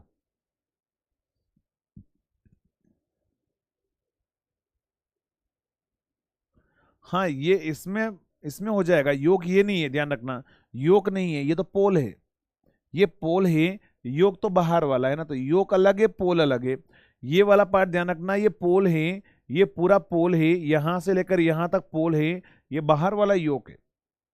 क्लियर। अब आप में से अगर मान लो कोई भी पीएस बिमरा पढ़ेगा, है ना, पीएस बिमरा अगर आप थ्योरी पढ़ते हो तो फिर आपको थोड़ा डाउट आएगा। पीएस बिमरा में एक्चुअली कुछ गलतियां हैं, बहुत सारी गलतियां हैं। पीएस बिमरा में उसने लिखा हुआ है कि जो पोल है योग के साथ में बोल्टेड भी रहते हैं और वेल्डेड भी रहते हैं, उसने दोनों लिख रखा है ना, लेकिन ध्यान रखना वो गलत है। ओनली बोल्टेड आपका करेक्ट आंसर होगा, वेल्डिंग करके अपन नहीं रखते हैं, क्योंकि अगर मान लो कोई भी डैमेज हुआ तो मैं बोल्ट को ओपन करके जल्दी से मेंटेनेंस कर सकता हूं, लेकिन वेल्डिंग कर देंगे तो उसका मेंटेनेंस बहुत डिफिकल्ट हो जाता है। इसीलिए अपन जब डिजाइनिंग करते हैं तो वेल्डिंग नहीं करते हैं, हम पोल को बोल्ट के थ्रू ही अपन कनेक्ट करके रखते हैं ना। तो चलिए, ये भी समझ में आ गया होगा। अब बात आती है कि ये जो आपके पास में योक है वो किस मटेरियल का बनाते हैं। तो ध्यान रखना, ये जो योक है ना वो किसका बना होता है, एक तो हम कास्ट आयरन का बनाते हैं। किसका बनाते हैं हम, कास्ट आयरन का बनाते हैं। कास्ट आयरन का हम योक बनाते हैं, और कास्ट आयरन का जो योक बनाते हैं ना वो हम ओनली स्मॉल रेटिंग मशीन के लिए बनाते हैं। स्मॉल रेटिंग मशीन में योक जो है वो कास्ट आयरन का बना होता है, लेकिन लार्ज रेटिंग मशीन में योक जो है वो फैब्रिकेटेड स्टील का अपन बनाते हैं। ध्यान रखना, मटेरियल के बारे में बहुत बार पूछा हुआ है आपके पास में। मैग्नेटिक पोल क्या है, समझना। पोल के बारे में भी मैं आपको बताता हूँ, पोल के बारे में आगे जाकर मैं बात करूंगा, थोड़ा वेट करो। अपन योग के बाद में पोल के बारे में ही डिस्कस करेंगे ना शुभम, थोड़ा सा वेट करो। चलिए, तो अगर हम बात करें यहाँ पर, तो योग मैंने क्या बोला, जो आपके पास में योग है, तो ये योग वाला जो बाहर वाला पार्ट है वो कास्ट आयरन का बनाते हैं स्मॉल रेटिंग मशीन में। लार्ज रेटिंग मशीन में फैब्रिकेटेड स्टील का अपन बनाते हैं। और ध्यान रखना, योक में कभी भी लेमिनेशन प्रोवाइड नहीं कराते हैं। ध्यान रखना, योक में हम कभी भी लेमिनेशन प्रोवाइड नहीं करवाते हैं। आपको एग्जामिनर क्वेश्चन पूछता है कि बताओ मशीन, डीसी मशीन के किस पार्ट में लेमिनेशन प्रोवाइड कराया जाता है, और वहां पर ऑप्शन दे रखे बहुत सारे, योग भी दे रखा होता है। योग में लेमिनेशन नहीं करवाते हैं। मैंने आपको पहले ही बताया था ट्रांसफार्मर में लेमिनेशन क्यों करवाते हैं, बताओ, एडी करंट लॉस को कम करने के लिए। लेकिन यहाँ पर ऐसा नहीं होता है, हम यहाँ पर योक में लेमिनेशन प्रोवाइड नहीं करवाते हैं। इस चीज का सभी को ध्यान रखना है ना। फैब्रिकेटेड स्टील क्या बेटा, मटेरियल है ना, फैब्रिकेशन करते हैं। फैब्रिकेशन आप सभी लोगों ने सुना होगा, टेक्निक्स होती हैं, तो फैब्रिकेशन की टेक्निक यूज करते हैं, तो उसको अपन बोलते हैं मटेरियल को फैब्रिकेटेड स्टील। तो देखो, कंस्ट्रक्शन पार्ट में मैंने बहुत सारी चीजें आपके लिए पहले से लिखी हुई है, क्योंकि आपको पता है कि बहुत थ्योरी है यहाँ पर, तो जो समझाने वाला पार्ट है मैं समझाता रहूंगा, लेकिन ऑलरेडी आपको यहाँ पर लिखा हुआ मिलेगा। मैंने आपको क्या बोला था, कंस्ट्रक्शन ऑफ डीसी मशीन के अंदर दो पार्ट होते हैं, एक स्टेटर और दूसरा क्या होगा, रोटर। ध्यान रखना, मैंने क्या बोला, एक स्टेटर होगा और दूसरा क्या होगा, रोटर। अगर मैं स्टेटर के पार्ट की बात करूं तो जो पार्ट स्टेशनरी रहेंगे, देखो यहां पर अपन ने लिख रखे हैं सारे पार्ट, मैं आपको बताता हूं कौन कौन से हैं, कौन कौन से हैं। तो ये आपके पास में योक है, मैंने बोला ये हमारे पास पोल है, पोल पर जो वाइंडिंग होगी वो फील्ड वाइंडिंग होगी। मैं आपको यहाँ पर नॉर्थ पोल और ये साउथ पोल लिख रहा था। इस पोल पर देखोगे आपके पास में वाइंडिंग दिख रही है ना, ये पोल पर ये वाइंडिंग आपको दिख रही होगी, ये पोल पर ये जो वाइंडिंग है, ये वाइंडिंग है, वो वाइंडिंग कौन सी होगी आपके पास में, ध्यान रखना। तो ये वाइंडिंग होती है फील्ड वाइंडिंग, है ना। तो ये पोल है, इस पर ये जो वाइंडिंग है, ध्यान रखना, वो फील्ड वाइंडिंग है। फिर मैंने क्या बोला, यहां पर ये अंदर वाला पार्ट है वो आर्मेचर है। तो ध्यान रखना, ये अंदर वाला पार्ट जो है वो रोटेट होगा, ये अंदर वाला जो पार्ट है ये आपका आर्मेचर है, और ये अंदर वाला पार्ट जो है वो मशीन के अंदर क्या होगा, वो रोटेट होगा। जैसे मैंने आपके सामने ये डायग्राम बनवाया था, ये डायग्राम बनाया था, ये अंदर वाला पार्ट है, इसको आर्मेचर बोला जाता है, और ये रोटेट होगा। ये बाहर वाले पार्ट कोई भी रोटेट नहीं होंगे, क्योंकि मैंने बोला था आपके पास में मशीन में दो पार्ट होते हैं, एक स्टेटर और दूसरा होता है रोटर। रोटर ये वाला अंदर वाला पार्ट है, बाहर जितने भी है वो सारे स्टेशनरी पार्ट हैं। तो मैंने यहाँ पर आपके पास में क्या बोला है, मैंने बोला है डीसी मशीन के कंस्ट्रक्शन में बात करें तो एक स्टेटर होगा और दूसरा क्या होगा, रोटर होगा। और स्टेटर मैंने क्या बोला कि the stator of the DC machine consist of yoke, उसके बाद में फील्ड वाइंडिंग होगी, इंटरपोल वाइंडिंग होगी, कंपनसेटिंग वाइंडिंग होगी, ब्रशेस होगी और एंड कवर्स होंगे। अब आप अभी से मत पूछने लग जाना कि सर इंटरपोल वाइंडिंग क्या होती है, कंपनसेटिंग वाइंडिंग क्या होती है, सब पढ़ेंगे अपन वन बाय वन, थोड़ा सा बस वेट करना। कुछ नाम है वो याद रखने आपको, योक हो गया, फील्ड वाइंडिंग हो गया, इंटरपोल्स हो गया, कंपनसेटिंग वाइंडिंग हो गया, ब्रशेस हो गया और एंड कवर्स हो गए। लेकिन ध्यान रखना, रोटर के अंदर जो पार्ट है, रोटर वाले पार्ट कौन कौन से हैं, तो मैंने बोला कम्यूटेटर रोटेट होता है। तो रोटर वाले पार्ट में क्या होगा, आर्मेचर वाइंडिंग रोटर पर होती है, आपके पास में आर्मेचर की कोर है वो रोटेट होती है, और कम्यूटेटर रोटेट होता है, और शाफ्ट रोटेट होती है। ध्यान रखना, किसी भी मशीन में आपने देखा होगा मोटर घर पर रोटेट होती है, एक घूमने वाला पार्ट होता है, उसको अपन बोलते हैं शाफ्ट। तो ध्यान रखना, मशीन में शाफ्ट रोटेट होती है। मैंने अभी आपको डायग्राम बनाकर बताया था, कम्यूटेटर भी रोटेट होता है, ध्यान रखना कम्यूटेटर भी रोटेट होता है। साथ में आर्मेचर वाइंडिंग मैंने बोला था रोटर पर रखते हैं, वो भी रोटेट होती है। तो ये सारे रोटेटिंग पार्ट है, ठीक है। अब अपन बात करें वन बाय वन, सभी को मैं आपको एक्सप्लेन करता हूं।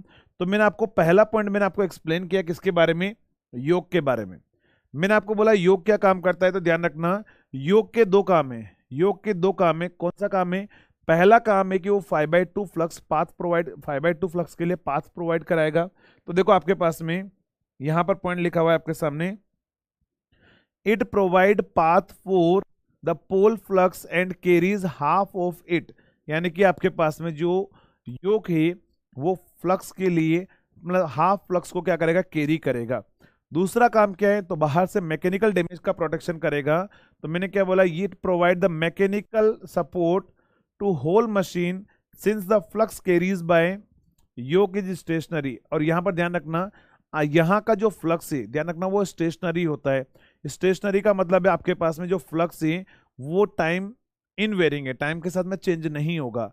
अगर फ्लक्स स्टेशनरी है तो स्टेशनरी फील्ड के लिए आपके पास में यहाँ पर लेमिनेशन प्रोवाइड कराने की रिक्वायरमेंट नहीं होती है। इसलिए मैंने क्या बोला आपके पास में कि यहाँ पर जो फ्लक्स है वो स्टेशनरी है, और स्टेशनरी है इसलिए अपन क्या करते हैं, इट इज नॉट लेमिनेटेड।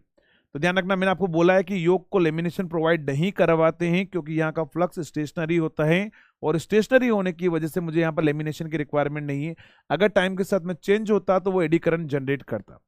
ये पॉइंट आपके पास में इंपॉर्टेंट होगा। नेक्स्ट, अब समझना, मैंने क्या बोला, कास्ट आयरन अपन यूज करते हैं किसके लिए, स्मॉल रेटिंग डीसी मशीन के लिए, और फैब्रिकेटेड स्टील अपन यूज करते हैं लार्ज रेटिंग डीसी मशीन के लिए। लेकिन एक ट्विस्ट है, आजकल एग्जामिनर ऐसा पूछ रहा है कि मैंने क्या बोला, मशीन का कंस्ट्रक्शन की बात कर रहा हूं, ध्यान रखना मैं मशीन के कंस्ट्रक्शन की बात कर रहा हूं। मशीन का मतलब होगा मोटर और जनरेटर। अब मोटर क्या काम करती है, इलेक्ट्रिकल एनर्जी एब्जॉर्ब करती है। तो मोटर को अपन यूज करते हैं पावर इलेक्ट्रॉनिक्स में, मोटर हम यूज करते हैं पावर इलेक्ट्रॉनिक्स में। और पावर इलेक्ट्रॉनिक्स में जब मोटर यूज करते हैं ना, वो मोटर क्या करते हैं, उसमें हार्मोनिक्स की प्रॉब्लम हो जाती है। तो उस हार्मोनिक्स की प्रॉब्लम हो जाती है, इसीलिए अपन क्या करते हैं, जिस मोटर को हमने पावर इलेक्ट्रॉनिक्स एप्लीकेशन में यूज किया है वहां पर लेमिनेशन प्रोवाइड कराना कंपलसरी हो जाता है। तो ये नोट है आपके पास में, ध्यान रखना, in case of DC motor is to be operated through a power electronics converter, the yoke is laminated to reduce the eddy current loss. तो ध्यान रखना, अगर आपको इन जनरल, दो क्वेश्चन बनते हैं यहां पर, इन जनरल आपको बोलेगा कि क्या डीसी मशीन का योक जो है लेमिनेशन प्रोवाइड कराते हैं, तो बताओ आंसर क्या दोगे, यस और नो। योग का परमेबिलिटी ज्यादा होगा डेफिनेटली, इसलिए तो मैंने बोला आपको योग जो है या तो हम कास्ट आयरन का बनाते हैं या फैब्रिकेटेड स्टील का बनाते हैं, जो कि मैंने बोला था आयरन की परमेबिलिटी ज्यादा होती है। परमेबिलिटी ज्यादा होगी तो वो लो रिडक्टेंस पाथ प्रोवाइड कराना चाहिए फ्लक्स के लिए। तो एकदम सही बात है, आपने सही बोला है। नहीं तो आपके मन में डाउट आएगा, आप लोगों के मन में डाउट क्या आएगा कि सर फ्लक्स यहां पर जाकर उतना क्यों घूम के आ रहा है, सर फ्लक्स हवा में क्यों नहीं आ जा रहा है, क्योंकि यहाँ जो हम योग का मटेरियल बनाते हैं उसकी परमेबिलिटी ज्यादा रखते हैं और वो लो रिलक्टेंस पाथ जो है वो प्रोवाइड करवाता है। क्लियर? चलिए, तो मैंने क्या बोला, अगर आपको इन जनरल पूछे, नहीं नो बोलना है, इन जनरल पूछे कि योग में क्या लेमिनेशन प्रोवाइड कराते हैं, दोनों टाइप के क्वेश्चन आ चुके हैं, आप आंसर बोलोगे नो, नहीं करवाते हैं। अगर वो पूछ ले कि जिस डीसी मोटर को हमने पावर इलेक्ट्रॉनिक्स में यूज किया है, बताओ वहां पर लेमिनेशन प्रोवाइड कराएंगे नहीं कराएंगे, तो आपका आंसर होगा यस। ठीक है, तो ध्यान रखना, एग्जामिनर अभी आजकल क्वेश्चन वो नहीं पूछ रहा कि योग में लेमिनेशन प्रोवाइड कराते नहीं कराते, सभी को पता है नहीं करवाते हैं, क्योंकि फ्लक्स स्टेशनरी होता है तो एडी करंट जनरेट नहीं करता है। लेकिन अगर मान लो पावर इलेक्ट्रॉनिक्स में यूज करूंगा ना, तो वहां हार्मोनिक्स की प्रॉब्लम आएगी, हार्मोनिक्स की प्रॉब्लम आएगी, इसीलिए हम क्या करेंगे, वहां पर एडी करंट लॉस क्रिएट करेगा वो हार्मोनिक्स, और हम नहीं चाहते हैं कि वहां पर एडी करंट जनरेट हो या एडी करंट लॉस हो, इसलिए हमें लेमिनेशन प्रोवाइड करना पड़ेगा।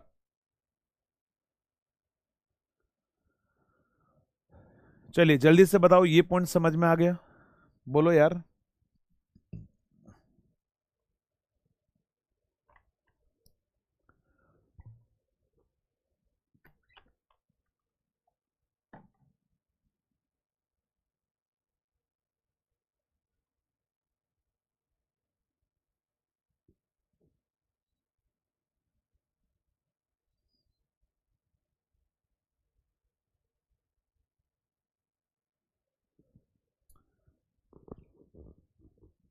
मैग्नेट मैग्नेट पर बात करेंगे थोड़ा धीरे धीरे, वन बाय वन सब कुछ होगा।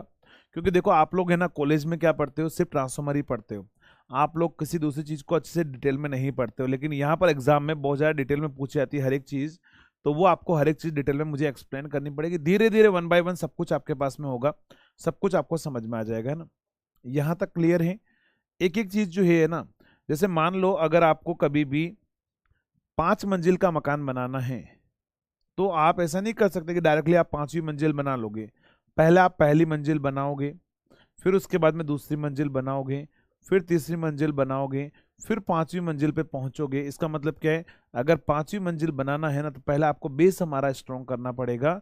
तो ध्यान रखना, धीरे धीरे हर एक स्टेप बाय स्टेप ऊपर जाएंगे, हर एक पॉइंट सीखेंगे। जब कंस्ट्रक्शन खत्म होगा ना, जैसे मैंने आपको बोला था बेटा, स्टार्टिंग में आप लोग बहुत डाउट पूछ रहे थे, मैंने बोला थोड़ा वेट करो, जब ट्रांसफार्मर खत्म होगा तो आपका कोई डाउट नहीं बचेगा।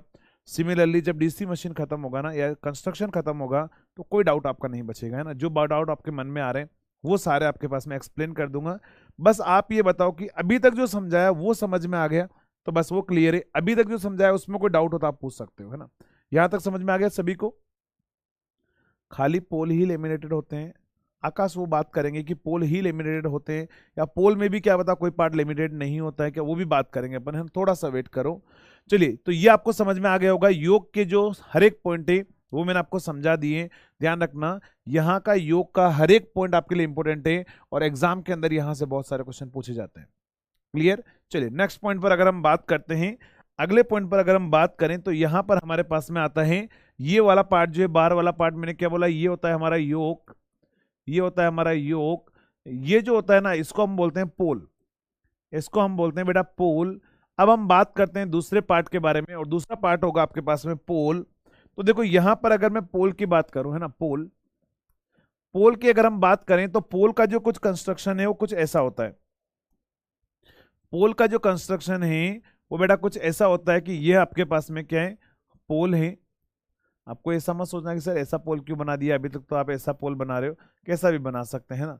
तो ये हमारे पास में पोल है, और यहां पर अगर मैं बात करूं, मैंने क्या बोला, ध्यान रखना, किसी भी पोल के अंदर, किसी भी पोल के अंदर दो पार्ट होते हैं। किसी भी पोल में दो पार्ट होते हैं। ये वाला जो पार्ट होता है ना, इसको बोला जाता है बेटा पोल आर्क। इसको अपन बोलते हैं पोल आर्क। आर्क मतलब एक कर्व है ना, पोल आर्क, या इसी को अपन बोलते हैं पोल फेस, या इसी को अपन बोलते हैं पोल शू। इसी को अपन बोलते हैं पोल शू। तो ध्यान रखना, पोल आर्क, पोल फेस, पोल शू, कुछ भी वर्ड यूज करें तो वो आपके पास में यहां के लिए होगा। ये वाला जो पार्ट होता है ना, इसको अपन बोलते हैं बेटा पोल कोर। इसको अपन क्या बोलते हैं? पोल कोर। तो ध्यान रखना, जो पोल होता है ना, वो पोल आपके पास में जो होगा उसमें भी दो पार्ट होंगे। अब आप बोलोगे सर ये पोल कोर, पोल किसका बना होता है? तो ध्यान रखना है, पोल जो अपन बनाते हैं सिलिकॉन स्टील का बनाते हैं। क्या बोला मैंने? ये पोल जो बना होगा, ये भी सारे पॉइंट लिखे हुए हैं, मैं वैसे समझा रहा हूं, समझना। ये पोल किस मटेरियल का बना होगा? तो आपको वैसे भी पता है यार, ये पोल मैग्नेटिक मटेरियल होगा, है ना, क्योंकि पोल से फ्लक्स निकलेगा। पोल से फ्लक्स निकलेगा तो वो मैग्नेटिक मटेरियल का होना चाहिए। तो ये पोल जो बनता है वो सिलिकॉन स्टील का अपन पोल बनाते हैं। और यहां पर क्या होगा तो समझना, यहां पर ये जो पोल होगा, क्या बोला मैंने, ये जो पोल होगा इसके ऊपर ये हमारे पास में क्या है समझना, ये हमारे पास में क्या है, ये पोल है।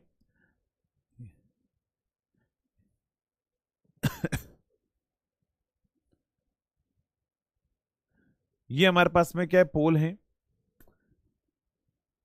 और इस पोल के ऊपर यहां पर क्या होगा तो ध्यान रखना, ये पोल कोर है। इसके ऊपर अपन क्या करते हैं, वाइंडिंग अपन प्लेस करते हैं ना, इसके ऊपर हम वाइंडिंग प्लेस करते हैं। ये वाइंडिंग हम प्लेस करेंगे और ये वाइंडिंग जो है इसको अपन सप्लाई देंगे। अगर मैं इस वाइंडिंग को सप्लाई दूंगा, ये प्लस माइनस वी होगा, तो यहां पर करंट फ्लो होगा आई। यहां पर करंट फ्लो होगा तो देखो समझना, करंट अगर ऐसा फ्लो हो रहा है सॉरी, यहां पर करंट अगर ऐसा फ्लो हो रहा है, देखो वाइंडिंग ऊपर से जा रही है, सेम ट्रांसफार्मर वाला रूल है ना। तो यहां पर वाइंडिंग ऊपर से जा रही है तो देखो फ्लक्स इधर क्या होगा, लीव होगा। तो फ्लक्स यहां से बाहर निकलेगा। फ्लक्स यहां से बाहर निकलेगा तो बताओ आपके पास में जो है, फ्लक्स अगर यहां से बाहर निकलेगा इसका मतलब फ्लक्स ऐसे जा रहा होगा। फ्लक्स ऐसे जा रहा होगा तो देखो फ्लक्स अगर मान लो ऐसे जाएगा, तो फ्लक्स ऐसे जाएगा तो यहां पर क्या आएगा बताओ, नॉर्थ आएगा साउथ आएगा? अगर मैं बात करूं कि यहां पर नॉर्थ आएगा साउथ आएगा, तो मैंने क्या बोला, फ्लक्स देखोगे अगर आप यहां पर इस पार्ट से फ्लक्स लाइन एंटर कर रही है, एंटर कहां पर करती है, साउथ पर। अरे एंटर कहां पर करती है, साउथ पर।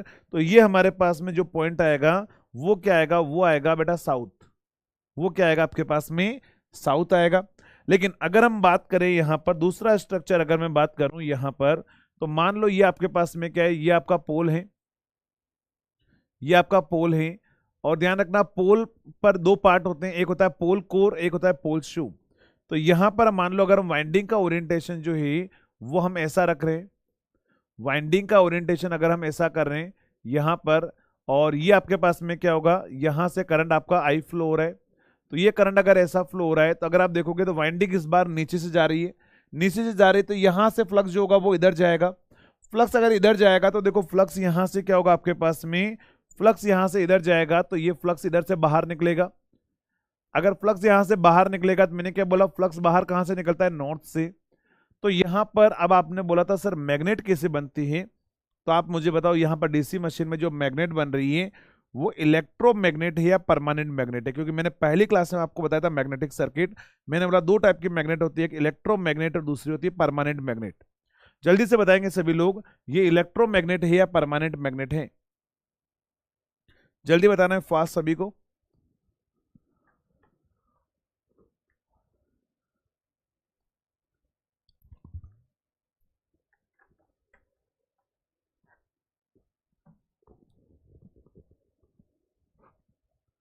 इलेक्ट्रोमैग्नेट या परमानेंट मैग्नेट? इलेक्ट्रोमैग्नेट, एकदम सही बात है। तो यहां पर जब तक मैं कोइल में करंट फ्लो नहीं करवाऊंगा ना, तो ये मैग्नेट की तरह बिहेव नहीं करेगा। तो ध्यान रखना, डीसी मशीन में जो पोल है वो पोल आपके पास में इलेक्ट्रिक करंट फ्लो होने की वजह से मैग्नेट की तरह बिहेव करते हैं। इसीलिए यहाँ पर डीसी मशीन में जो मैग्नेट होती है वो इलेक्ट्रोमैग्नेट होती है। और ये पोल किस मटेरियल का बना होता है, तो ये सिलिकॉन स्टील का बना होता है। आपको एग्जाम में क्वेश्चन ये पूछेगा कि बताओ डीसी मशीन में फील्ड वाइंडिंग को हम कहां पर रखते हैं? क्या बोलेगा, डीसी मशीन में फील्ड वाइंडिंग को कहां पर रखा जाता है, पोल कोर पर रखा जाता है या पोल शू पर रखा जाता है? क्या आंसर बोलोगे, जल्दी से बताओ। डीसी मशीन में फील्ड वाइंडिंग को हम कहां पर रख रहे हैं, तो ध्यान रखना ये जो डायग्राम मैंने बनाया है ये डायग्राम किसका है, तो ध्यान रखना ये फील्ड वाइंडिंग का डायग्राम है, फील्ड वाइंडिंग का डायग्राम है। तो फील्ड वाइंडिंग जो है कहां पर रख रहे हैं अपन, पोल कोर पर रख रहे हैं या पोल शू पर?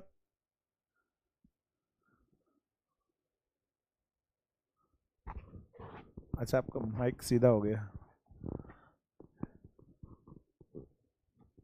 हाँ इसको अलग से डीसी सप्लाई देना पड़ेगा डेफिनेटली। अब वो कैसे देंगे वो भी हम बात करेंगे आगे, है ना। अभी नहीं पूछना है कि सप्लाई कैसे आएगी सर, वो भी हम बात करेंगे कि सप्लाई कैसे मिलेगा। नहीं तो अभी आपके मन में डाउट आएगा सर आप तो जनरेटर बना रहे हो, मैकेनिकल एनर्जी देनी है, यहाँ से सप्लाई कहाँ से आएगी? सब आएगी, है ना। इंजीनियर है, सब जुगाड़ है, सप्लाई भी हम लाएंगे और वो कैसे लाएंगे वो भी आगे जाके बताऊंगा मैं, ना। तो थोड़ा वेट करना उसके लिए। हाँ क्या आंसर होगा, पोल शू पर। अरे पोल शू पर कहाँ रख रहे हैं बेटा, देखो यार ये वाला पार्ट पोल शू का होता है, ये वाला पार्ट में लिखा रखा ना पोल कोर का होता है। तो हमने फील्ड वाइंडिंग को कहाँ रखा हुआ है, देखो फील्ड वाइंडिंग को पोल कोर पर रखा हुआ है, पोल शू पर नहीं रखा हुआ है। ध्यान रखना फील्ड वाइंडिंग डीसी मशीन में हमेशा पोल कोर पर रखी जाती है, पोल शू पर अपन नहीं रखते हैं ना, ध्यान रखना। आपके पास पोल शू पर नहीं रखते हैं, पोल कोर पर रखते हैं। पोल कोर वाला पार्ट है, पोल शू वाला पार्ट ये होता है। चलिए तो इंपॉर्टेंट पॉइंट क्या क्या मिला बताओ मुझे। मुझे यहां पर पता लगा कि अच्छा पोल में दो पार्ट होते हैं, कौन कौन से, पोल कोर एंड पोल शू। फिर मैंने क्या बोला, पोल कोर पर हम फील्ड वाइंडिंग को रखते हैं, जब फील्ड वाइंडिंग को सप्लाई दी जाती है तो वहां पर नॉर्थ और साउथ बनता है। लेकिन वो नॉर्थ एंड साउथ कैसे बनेगा, तो डिपेंड करेगा मेरा वाइंडिंग का ओरिएंटेशन क्या है। अगर वाइंडिंग को ऊपर से ले जा रहा हूं तो साउथ बन रहा है, वाइंडिंग को नीचे से ला रहा हूं तो मैं नॉर्थ बन रहा है। तो ध्यान रखना डीसी मशीन में नॉर्थ पोल बनेगा या साउथ पोल बनेगा, और किस पर डिपेंड करेगा, आपकी वाइंडिंग के ओरिएंटेशन पर, कि आप वाइंडिंग को कैसे बना रहे हो उसके ऊपर। क्लियर। नेक्स्ट, अब यहां पर फिर से एक कॉन्ट्राडिक्शन आता है एक पॉइंट पर, और अलग अलग एग्जाम अलग अलग आंसर कंसीडर करते हैं, अलग अलग बुक अलग अलग एक्सप्लेनेशन देती हैं। पीएस बिमरा अलग देगी, कोठारी अलग देगी, सभी का अलग अलग एक्सप्लेनेशन होता है। लेकिन अपने को एग्जाम देना है तो कौन सा आंसर कंसीडर करना है वो भी मैं आपको बताऊंगा। कि एग्जामिनर एक्चुअली ऐसा होता है, ये पोल जो है ना, ध्यान रखना ये जो पोल है वो कभी भी, पोल कभी भी ध्यान रखना आपके पास में इस तरह का हार्ड मैग्नेटिक मटेरियल का नहीं बनाते हैं। आपको दिख रहा होगा कि ये पोल जो है वो पोल हमने सर हार्ड मैग्नेटिक मटेरियल का बनाया हुआ है। तो ध्यान रखना आपकी ये गलत फहमी है कि पोल हम कभी भी हार्ड मैग्नेटिक मटेरियल का नहीं बनाते। पोल जो बनता है, पोल जो आपके पास में बनेगा ना, वो यहाँ पर पोल कुछ इस टाइप का बनेगा, समझना। पोल का जो कंस्ट्रक्शन होगा वो पोल आपके पास में हार्ड मैग्नेटिक मटेरियल का नहीं बनेगा। पोल आपका जब डिजाइन होगा ना तो पोल आपके पास में कुछ इस तरह से बनेगा। जैसे मान लो आपके पास में ये पोल है, तो यहां पर आपके पास में, समझना, पोल का जो कंस्ट्रक्शन है वो कुछ ऐसा होगा, पोल का कंस्ट्रक्शन है वो कुछ ऐसा होगा।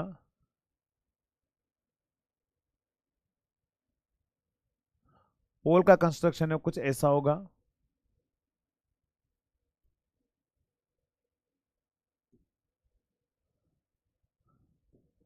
ये ध्यान रखना मैं 3D पिक्चर बना रहा हूँ, है ना।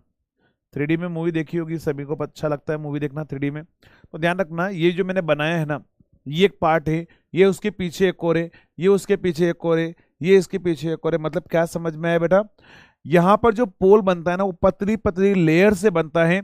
और पतली पतली लेयर से क्यों बनाते हैं, उसको अपन बोलते हैं, पतली पतली लेयर को लेमिनेशन अपन करते हैं। और ध्यान रखना यहाँ पर पोल का जो स्ट्रक्चर है वो लेमिनेटेड स्ट्रक्चर यूज किया जाता है। ध्यान रखना पतली पतली लेयर को हम थिन वार्निश जो इंसुलेशन होता है उस इंसुलेशन की हेल्प से अपन जोड़ के रखते हैं। बात आएगी सर क्यों, तो एडी करंट को एलिमिनेट करने के लिए। क्या बोला मैंने, सेम ट्रांसफॉर्मर वाला ही पार्ट है ना, ट्रांसफॉर्मर में कोर को अपन लेमिनेशन करते हैं क्योंकि कोर में फ्लक्स जो है आपके पास में फ्लो होता है, डीसी मशीन में पोल में फ्लक्स फ्लो होता है, इसलिए पोल में लेमिनेशन करते हैं। तो ध्यान रखना यहां पर पोल का जो स्ट्रक्चर है वो आपके पास में लेमिनेटेड पोल होता है। कौन सा आपके पास में, तो आप मुझे बताओ, आपको एग्जामिनर पूछेगा, आपको एग्जामिनर पूछेगा कि डीसी मशीन में पोल में किसको लेमिनेट करते हैं। ऑप्शन ए होगा पोल कोर को, ऑप्शन बी होगा पोल शू को, ऑप्शन सी होगा आपके पास में दोनों को, option D none of this दे रखा होगा या किसी को नहीं। तो आपका आंसर क्या होगा, जल्दी से बताओ। फील्ड वाइंडिंग को सप्लाई डीसी देते हैं एसी, बेटा डीसी।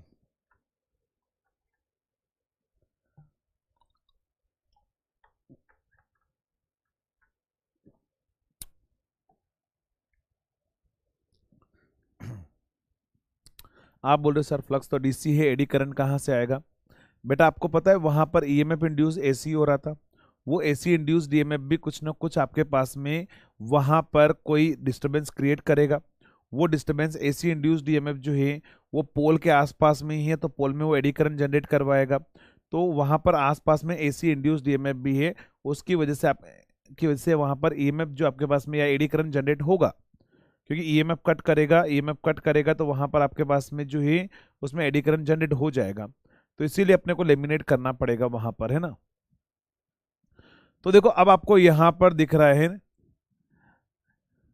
समझदा, आपको यहां पर दिख रहा है कि सर दोनों लेमिनेट करते हैं। अब देखो यहां पर एक्चुअली थोड़ा सा कॉन्ट्राडिक्शन है।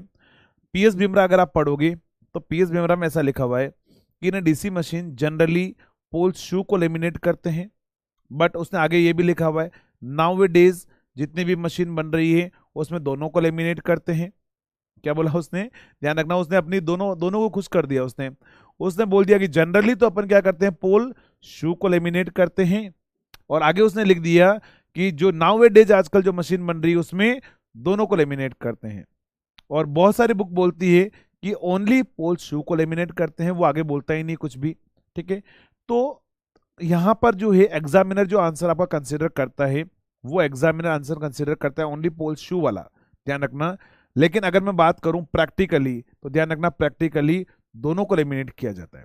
प्रैक्टिकली पोल कोर और पोल शू दोनों को लेमिनेट किया जाता है, लेकिन अब देखो अपने को पता है कि किया जाता है, लेकिन एग्जामिनर तो नहीं मानता। एग्जामिनर बोलता है कि नहीं, बुक तो ये लिख रही है कि किसी एक को लेमिनेट किया जाता है, क्योंकि पीएस बिमरा में भी लिखा है कि जनरली हम पोल शू को ही करते हैं, लेकिन नाउ वे डेज आजकल दोनों को करते हैं, तो उसने तो दोनों ही बात रख ली। कुछ बुकें बोलती हैं ओनली पोल शू को लेमिनेट किया जाता है, कुछ बोलती है आपके पास में दोनों को लेमिनेट किया जाता है, लेकिन वो दोनों को जो लेमिनेट करवाती है वो साथ में ये भी लिखती है कि जनरली पोल शू को करते हैं। तो सारे बुक के आंसर को मिलाकर एग्जामिनर कंसीडर करता है पोल शू को लेमिनेट किया जाता है। लेकिन ध्यान रखना बहुत बार ऐसा होता है ना कि हमें पता है कि ये काम गलत हो रहा है, हमें पता है कि ये काम गलत हो रहा है, लेकिन आपको पता है हम कभी कभार दिल पे पत्थर रख के जो है ना उस काम को होने देते हैं। करते नहीं करते, बहुत बार आपकी लाइफ में ऐसा होगा कि आपको पता है, अंदर से फील आ रहा है कि यार ये काम गलत हो रहा है, लेकिन दिल पे पत्थर रख के अपन बोलते हैं भाई हो रहा है होने दो, कोई दिक्कत नहीं है। तो ध्यान रखना आपको ये पता है कि आंसर गलत है, ओनली पोल शू को लेमिनेट किया जाता है। ध्यान रखना मैंने क्या बोला, आपको ये पता है कि ओनली पोल शू को लेमिनेट किया जाता है, गलत है, लेकिन दिल पे पत्थर रख के है ना एग्जाम में आंसर लगा के आ जाना, क्योंकि एग्जामिनर ओनली पोल शू वाला आंसर कंसिडर करेगा, वो पोल वाला आंसर कंसिडर, पोल कोर वाला आंसर कंसिडर नहीं करेगा। इस चीज का ध्यान रखना है ना।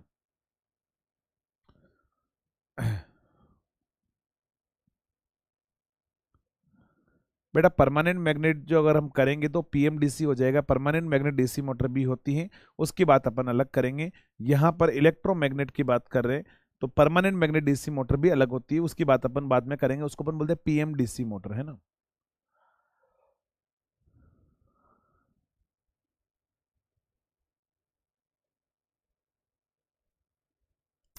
आपको बोल रहा है सर उस लॉजिक से तो योग भी लेमिनेट होगा। बेटा यहाँ पर देखो समझना, पहले थोड़ा सा सोचो, सोचने से पहले जो है मतलब बोलने से पहले आपने सोचना चाहिए ना कि एक बार जो मुंह से निकला हुआ वर्ड वो कभी भी वापस नहीं आता है। तो अगर आप बोल रहे हो कि सर मैंने आपको एक चीज बोली, मैंने बोला एक्चुअली यहाँ पर जो आर्मेचर वाइंडिंग में जो ईएमएफ है वो ऐसी है, और एक्चुअली मैंने बोला कि ये पोल जो है वो बहुत पास में है। पोल उन्होंने पता है रीजन क्या दिया कि पोल शू को एलिमिनेट क्यों करते हैं, क्योंकि इस आर्मेचर वाइंडिंग के पास में कौन सा वाला पार्ट है, पोल शू वाला है। आपको पता है ये वाला पार्ट, योक वाला पार्ट बहुत दूर है, बहुत दूर है, तो ऐसा नहीं होगा कि आर्मेचर वाइंडिंग का फ्लक्स वहां तक जा रहा होगा योक तक, और योक तक जाके उसमें योक में एडी करंट जनरेट कर देगा, नहीं बेटा।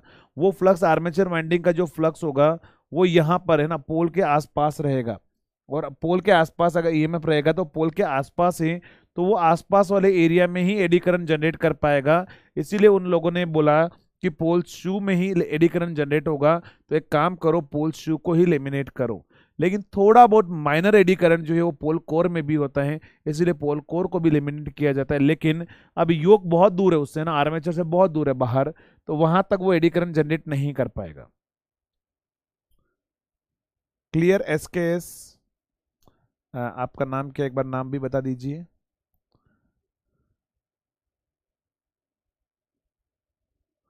ओनली पोल शू कैसे हो सकता है? बेटा सब कुछ पॉसिबल है, ओनली पोल शू कैसे हो सकता है? तो समझना मैंने आपको क्या बोला, नाउअडेज आजकल नहीं करते हैं ना, आजकल के दिनों में नहीं करते हैं। पहले वो ऐसा ही करते थे, ओनली पोल शू को लेमिनेट करते थे आपके पास में। वो आजकल है ना, इसको इसको लेमिनेट करते हैं, ऊपर ऊपर वाला पार्ट हार्ड मैग्नेटिक मटेरियल बना लेते हैं ना। यहाँ पर हार्ड मैग्नेटिक मटेरियल लगा देते हैं, वो पूरा हार्ड मैग्नेटिक मटेरियल होता है, यहाँ से बोल्ट से वो जोड़ देते हैं। क्या करते हैं वो आपके पास में बोल्ट से जोड़ देते हैं ना। आकाश बोल रहे हो फ्लक्स इज ओनली एसी।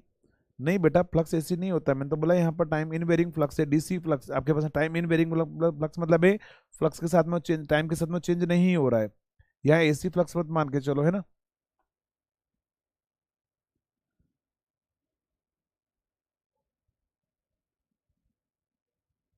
चलिए, समझ में आ गया। अरे एक बात जल्दी से बताएंगे, यहां तक बोलो यार। ये क्लियर समझ में आ रहा है ना, क्या है आपके पास में डीसी मशीन कैसे बनाते हैं, क्या करते हैं। तब आपको अंदर ही अंदर फील आ रहा होगा कि हमें कॉलेज वालों ने कितना बेवकूफ बनाया, मतलब इंजीनियर भी बनाया और साथ में बेवकूफ भी बनाया। फील हो रहा है ना, जल्दी से बताओ किस किस को ये फील हो रहा है कि हमें कॉलेज वालों ने जो है बहुत बेवकूफ बनाया। इंजीनियर भी तो बनाया, लेकिन वो भी बेवकूफ बनाया हमें ना, क्योंकि मुझे भी बनाया उन्होंने ना। कॉलेज वालों को हमें लगता था कॉलेज वाले जो फैकल्टी है ना, वो जब कॉलेज में जाते हैं तो हमारे लिए कॉलेज वाले फैकल्टी है ना, ऐसे होते हैं सर आंखों पर कि यार क्या मस्त फैकल्टी है, कितना मस्त पढ़ा रहे हैं, कितने अच्छे नंबर आ रहे हैं, सब कुछ। लेकिन जब एग्जाम में रियलिटी जब होती है ना, उनकी पता लगती है, जब हम क्या करते हैं, हम कोई कंपटीशन एग्जाम के लिए पढ़ते हैं, तब पता लगता है कि यार कॉलेज वालों ने तो बहुत बहुत बेवकूफ़ बनाया, हमें कुछ नहीं पढ़ाया ना। मुझे भी जब फील हुआ था कि यार जब बाहर निकला था तैयारी की, तब मुझे फील हुआ कि यार जिनको मैं अपना आइडियल मानता था, वो तो कुछ भी नहीं है ना, वो उसके लायक ही नहीं है कि वो आइडियल उनको माना जाए, क्योंकि उन्होंने हमारे फ्यूचर का ध्यान ही नहीं रखा। वो अगर मान लो ऐसा पढ़ाते ना, तो आज ये नौबत नहीं आती हमें ना। तो ध्यान रखना, कॉलेज डिफरेंट चीज़ें, कंपटीशन एग्जाम डिफरेंट चीज़ें। अगर आप इस कंपटीशन एग्जाम जो है, अगर आप अभी भी अगर आप उसको कॉलेज की तरह ट्रीट कर रहे हो ना, तो बेटा ध्यान रखना आप गलत कर रहे हो। ध्यान रखना आप गलत कर रहे हो, कॉलेज की तरह ट्रीट मत करना। Competition exam totally different from college exam, है ना। कॉलेज एग्जाम में आप इन छोटी छोटी चीज़ों की बात मतलब बात नहीं करते हो, आप याद नहीं रखते हो, लेकिन कंपटीशन एग्जाम में यही पूछा जाता है, आपको हर एक पॉइंट याद करना पड़ेगा। इसीलिए मैंने यहाँ पर अपनी स्पीड बहुत स्लो कर दी, आपको पता लग रहा होगा, क्योंकि थ्योरेटिकल पार्ट है, मुझे हर एक पॉइंट को एक्सप्लेन करना पड़ेगा आपको, है ना।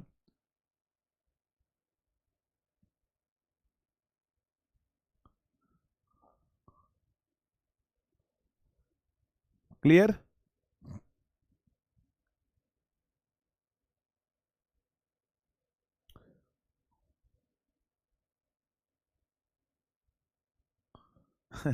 बहुत रश्मि बोल रही है कि यहाँ से पढ़ के ऐसा लग रहा है कि कॉलेज में जाकर ही मैं पढ़ा दूं अपने फैकल्टी को भी। सही, बहुत सही, मतलब आप पढ़ा सकते हो, डेफिनेटली आप पढ़ा सकते हो।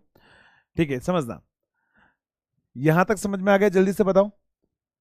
बहुत सारे स्टूडेंट रिप्लाई नहीं करे, बेटा रिप्लाई अप्लाई कर दिया करो यार, पैसा नहीं लग रहा है ना, ऐसा नहीं कमेंट का पैसा लगता है यहाँ पर, नहीं लगता है ना। कमेंट आप आराम से कर सकते हो फ्री ऑफ कॉस्ट। चलिए, तो देखो यहाँ तक अगर हम बात करें, तो मैंने क्या बोला, मैंने आपको बोला डीसी मशीन के अंदर जो है कंस्ट्रक्शन में अगर हम बात करें, इस वाले लेक्चर में भी अपन ने क्या पढ़ा, कम्यूटेटर कैसे कन्वर्ट करते हैं। फिर मैंने आपको बोला कंस्ट्रक्शन के अंदर यहाँ पर दो पार्ट होते हैं, एक स्टेटर और एक रोटर। ये योक वाला पार्ट, बाहर वाला पार्ट जो होता है योक का होता है। योक में हमेशा 5/2 फ्लक्स जाता है। और योक किसका बनाते हैं, तो ध्यान रखना, योक हमेशा कास्ट आयरन का बनाया जाता है स्मॉल रेटिंग मशीन में। लार्ज रेटिंग में फैब्रिकेटेड स्टील का बनाया जाता है। योक मैकेनिकल सपोर्ट का भी काम करता है। पोल जो है वो योक के साथ में बोल्टेड भी रहते हैं। ये सारे पॉइंट याद करने हैं, ध्यान रखना। इसके बाद में मैंने क्या बोला कि पोल हमेशा हमारे पास में, किसी भी मशीन के पोल में दो पार्ट होते हैं, एक होता है pole core and pole shoe. Generally हम आजकल जो मशीन बनती है ना, दोनों को लेमिनेट करते हैं, लेकिन एग्जाम में दिल पर है ना पत्थर रख के जो है वो ओनली पोल शू वाला लगा कर आना, नहीं तो वो गलत कर देगा, ध्यान रखना, क्योंकि बुक्स के अकॉर्डिंग वो आंसर मानता है। फिर मैंने बोला कि ये जो पोल है वो किस मटेरियल का बनाते हैं, तो बेटा अपन पोल बनाते हैं सिलिकॉन स्टील का बनाते हैं। सिलिकॉन क्यों ऐड करते हैं, तो हिस्टेरेसिस लॉस को कम करने के लिए। आपको एग्जामिनर पूछेगा डीसी मशीन में जो पोल बनाते हैं सिलिकॉन क्यों ऐड करते हैं, आपका आंसर होगा हिस्टेरेसिस लॉस को कम करने के लिए। मैं पहले ही बता चुका हूं कहां पर, ट्रांसफार्मर के अंदर। लेमिनेशन क्यों करते हैं, ये भी मैं आपको बता चुका हूं, ट्रांसफार्मर में एडी करंट लॉस को कम करने के लिए। क्लियर। टाइम हो गया क्या? अरे यार, ये क्लास का तो टाइम पता ही नहीं चला यार। कुछ नहीं पढ़ा इसमें तो अपन ने, इस वाले सेशन में तो अपन ने क्या पढ़ा है, अपन ने बस ये पढ़ा है कम्यूटेटर कैसे कन्वर्ट करता है, फिर हमने पढ़ा योक है, और फिर हमने पढ़ा है ओनली पोल है। बस 3 पॉइंट हमने पढ़े हैं, इसके अलावा कुछ भी नहीं पढ़ा है। चलो कोई दिक्कत नहीं। जितना भी पढ़ा है मतलब समझ में आया है, एक बार जल्दी से बता देंगे। समझ में आया है यहाँ पर आपके पास में? बी टेक इक्विवेलेंट है, सेम है। क्लियर यहाँ तक? जल्दी से बताएंगे सभी लोग, यहाँ तक क्लियर है बेटा सभी को? कोई दिक्कत नहीं, जितना पढ़ा है ना बस वो क्लियर होना चाहिए। हर एक पॉइंट आपको याद हो जाना चाहिए और यहीं पर छप जाना चाहिए दिमाग के अंदर कि एग्जाम में आप जो है वो हर एक चीज छाप कर आओ। बस इस चीज का ध्यान रखना है ना। तो चलिए बेटा मिलते हैं कल। अपन जो है 10 बजे तक पढ़ाओ। नहीं नहीं बेटा, मेरे गले की आवाज़ अब धीरे धीरे रुकने लग गई है। सुबह भी पढ़ाते हैं, दिन में भी आपके लिए डीपीपी डेफिनेटली रिकॉर्ड करते हैं, सारी चीज़ें काम करते हैं। इवनिंग में जो है वो अगर लेट पढ़ाएंगे तो हो सकता है मॉर्निंग वाली क्लास नहीं ले पाऊँ, क्योंकि मॉर्निंग में सुबह 6 बजे उठकर आपको पता है फिर से पढ़ाना पड़ता है जो अपने दूसरे बैच वाले हैं। ठीक है, तो चलिए मिलते हैं कल अपन सेम टाइम पर, है ना। तब तक के लिए thank you and thank you so much.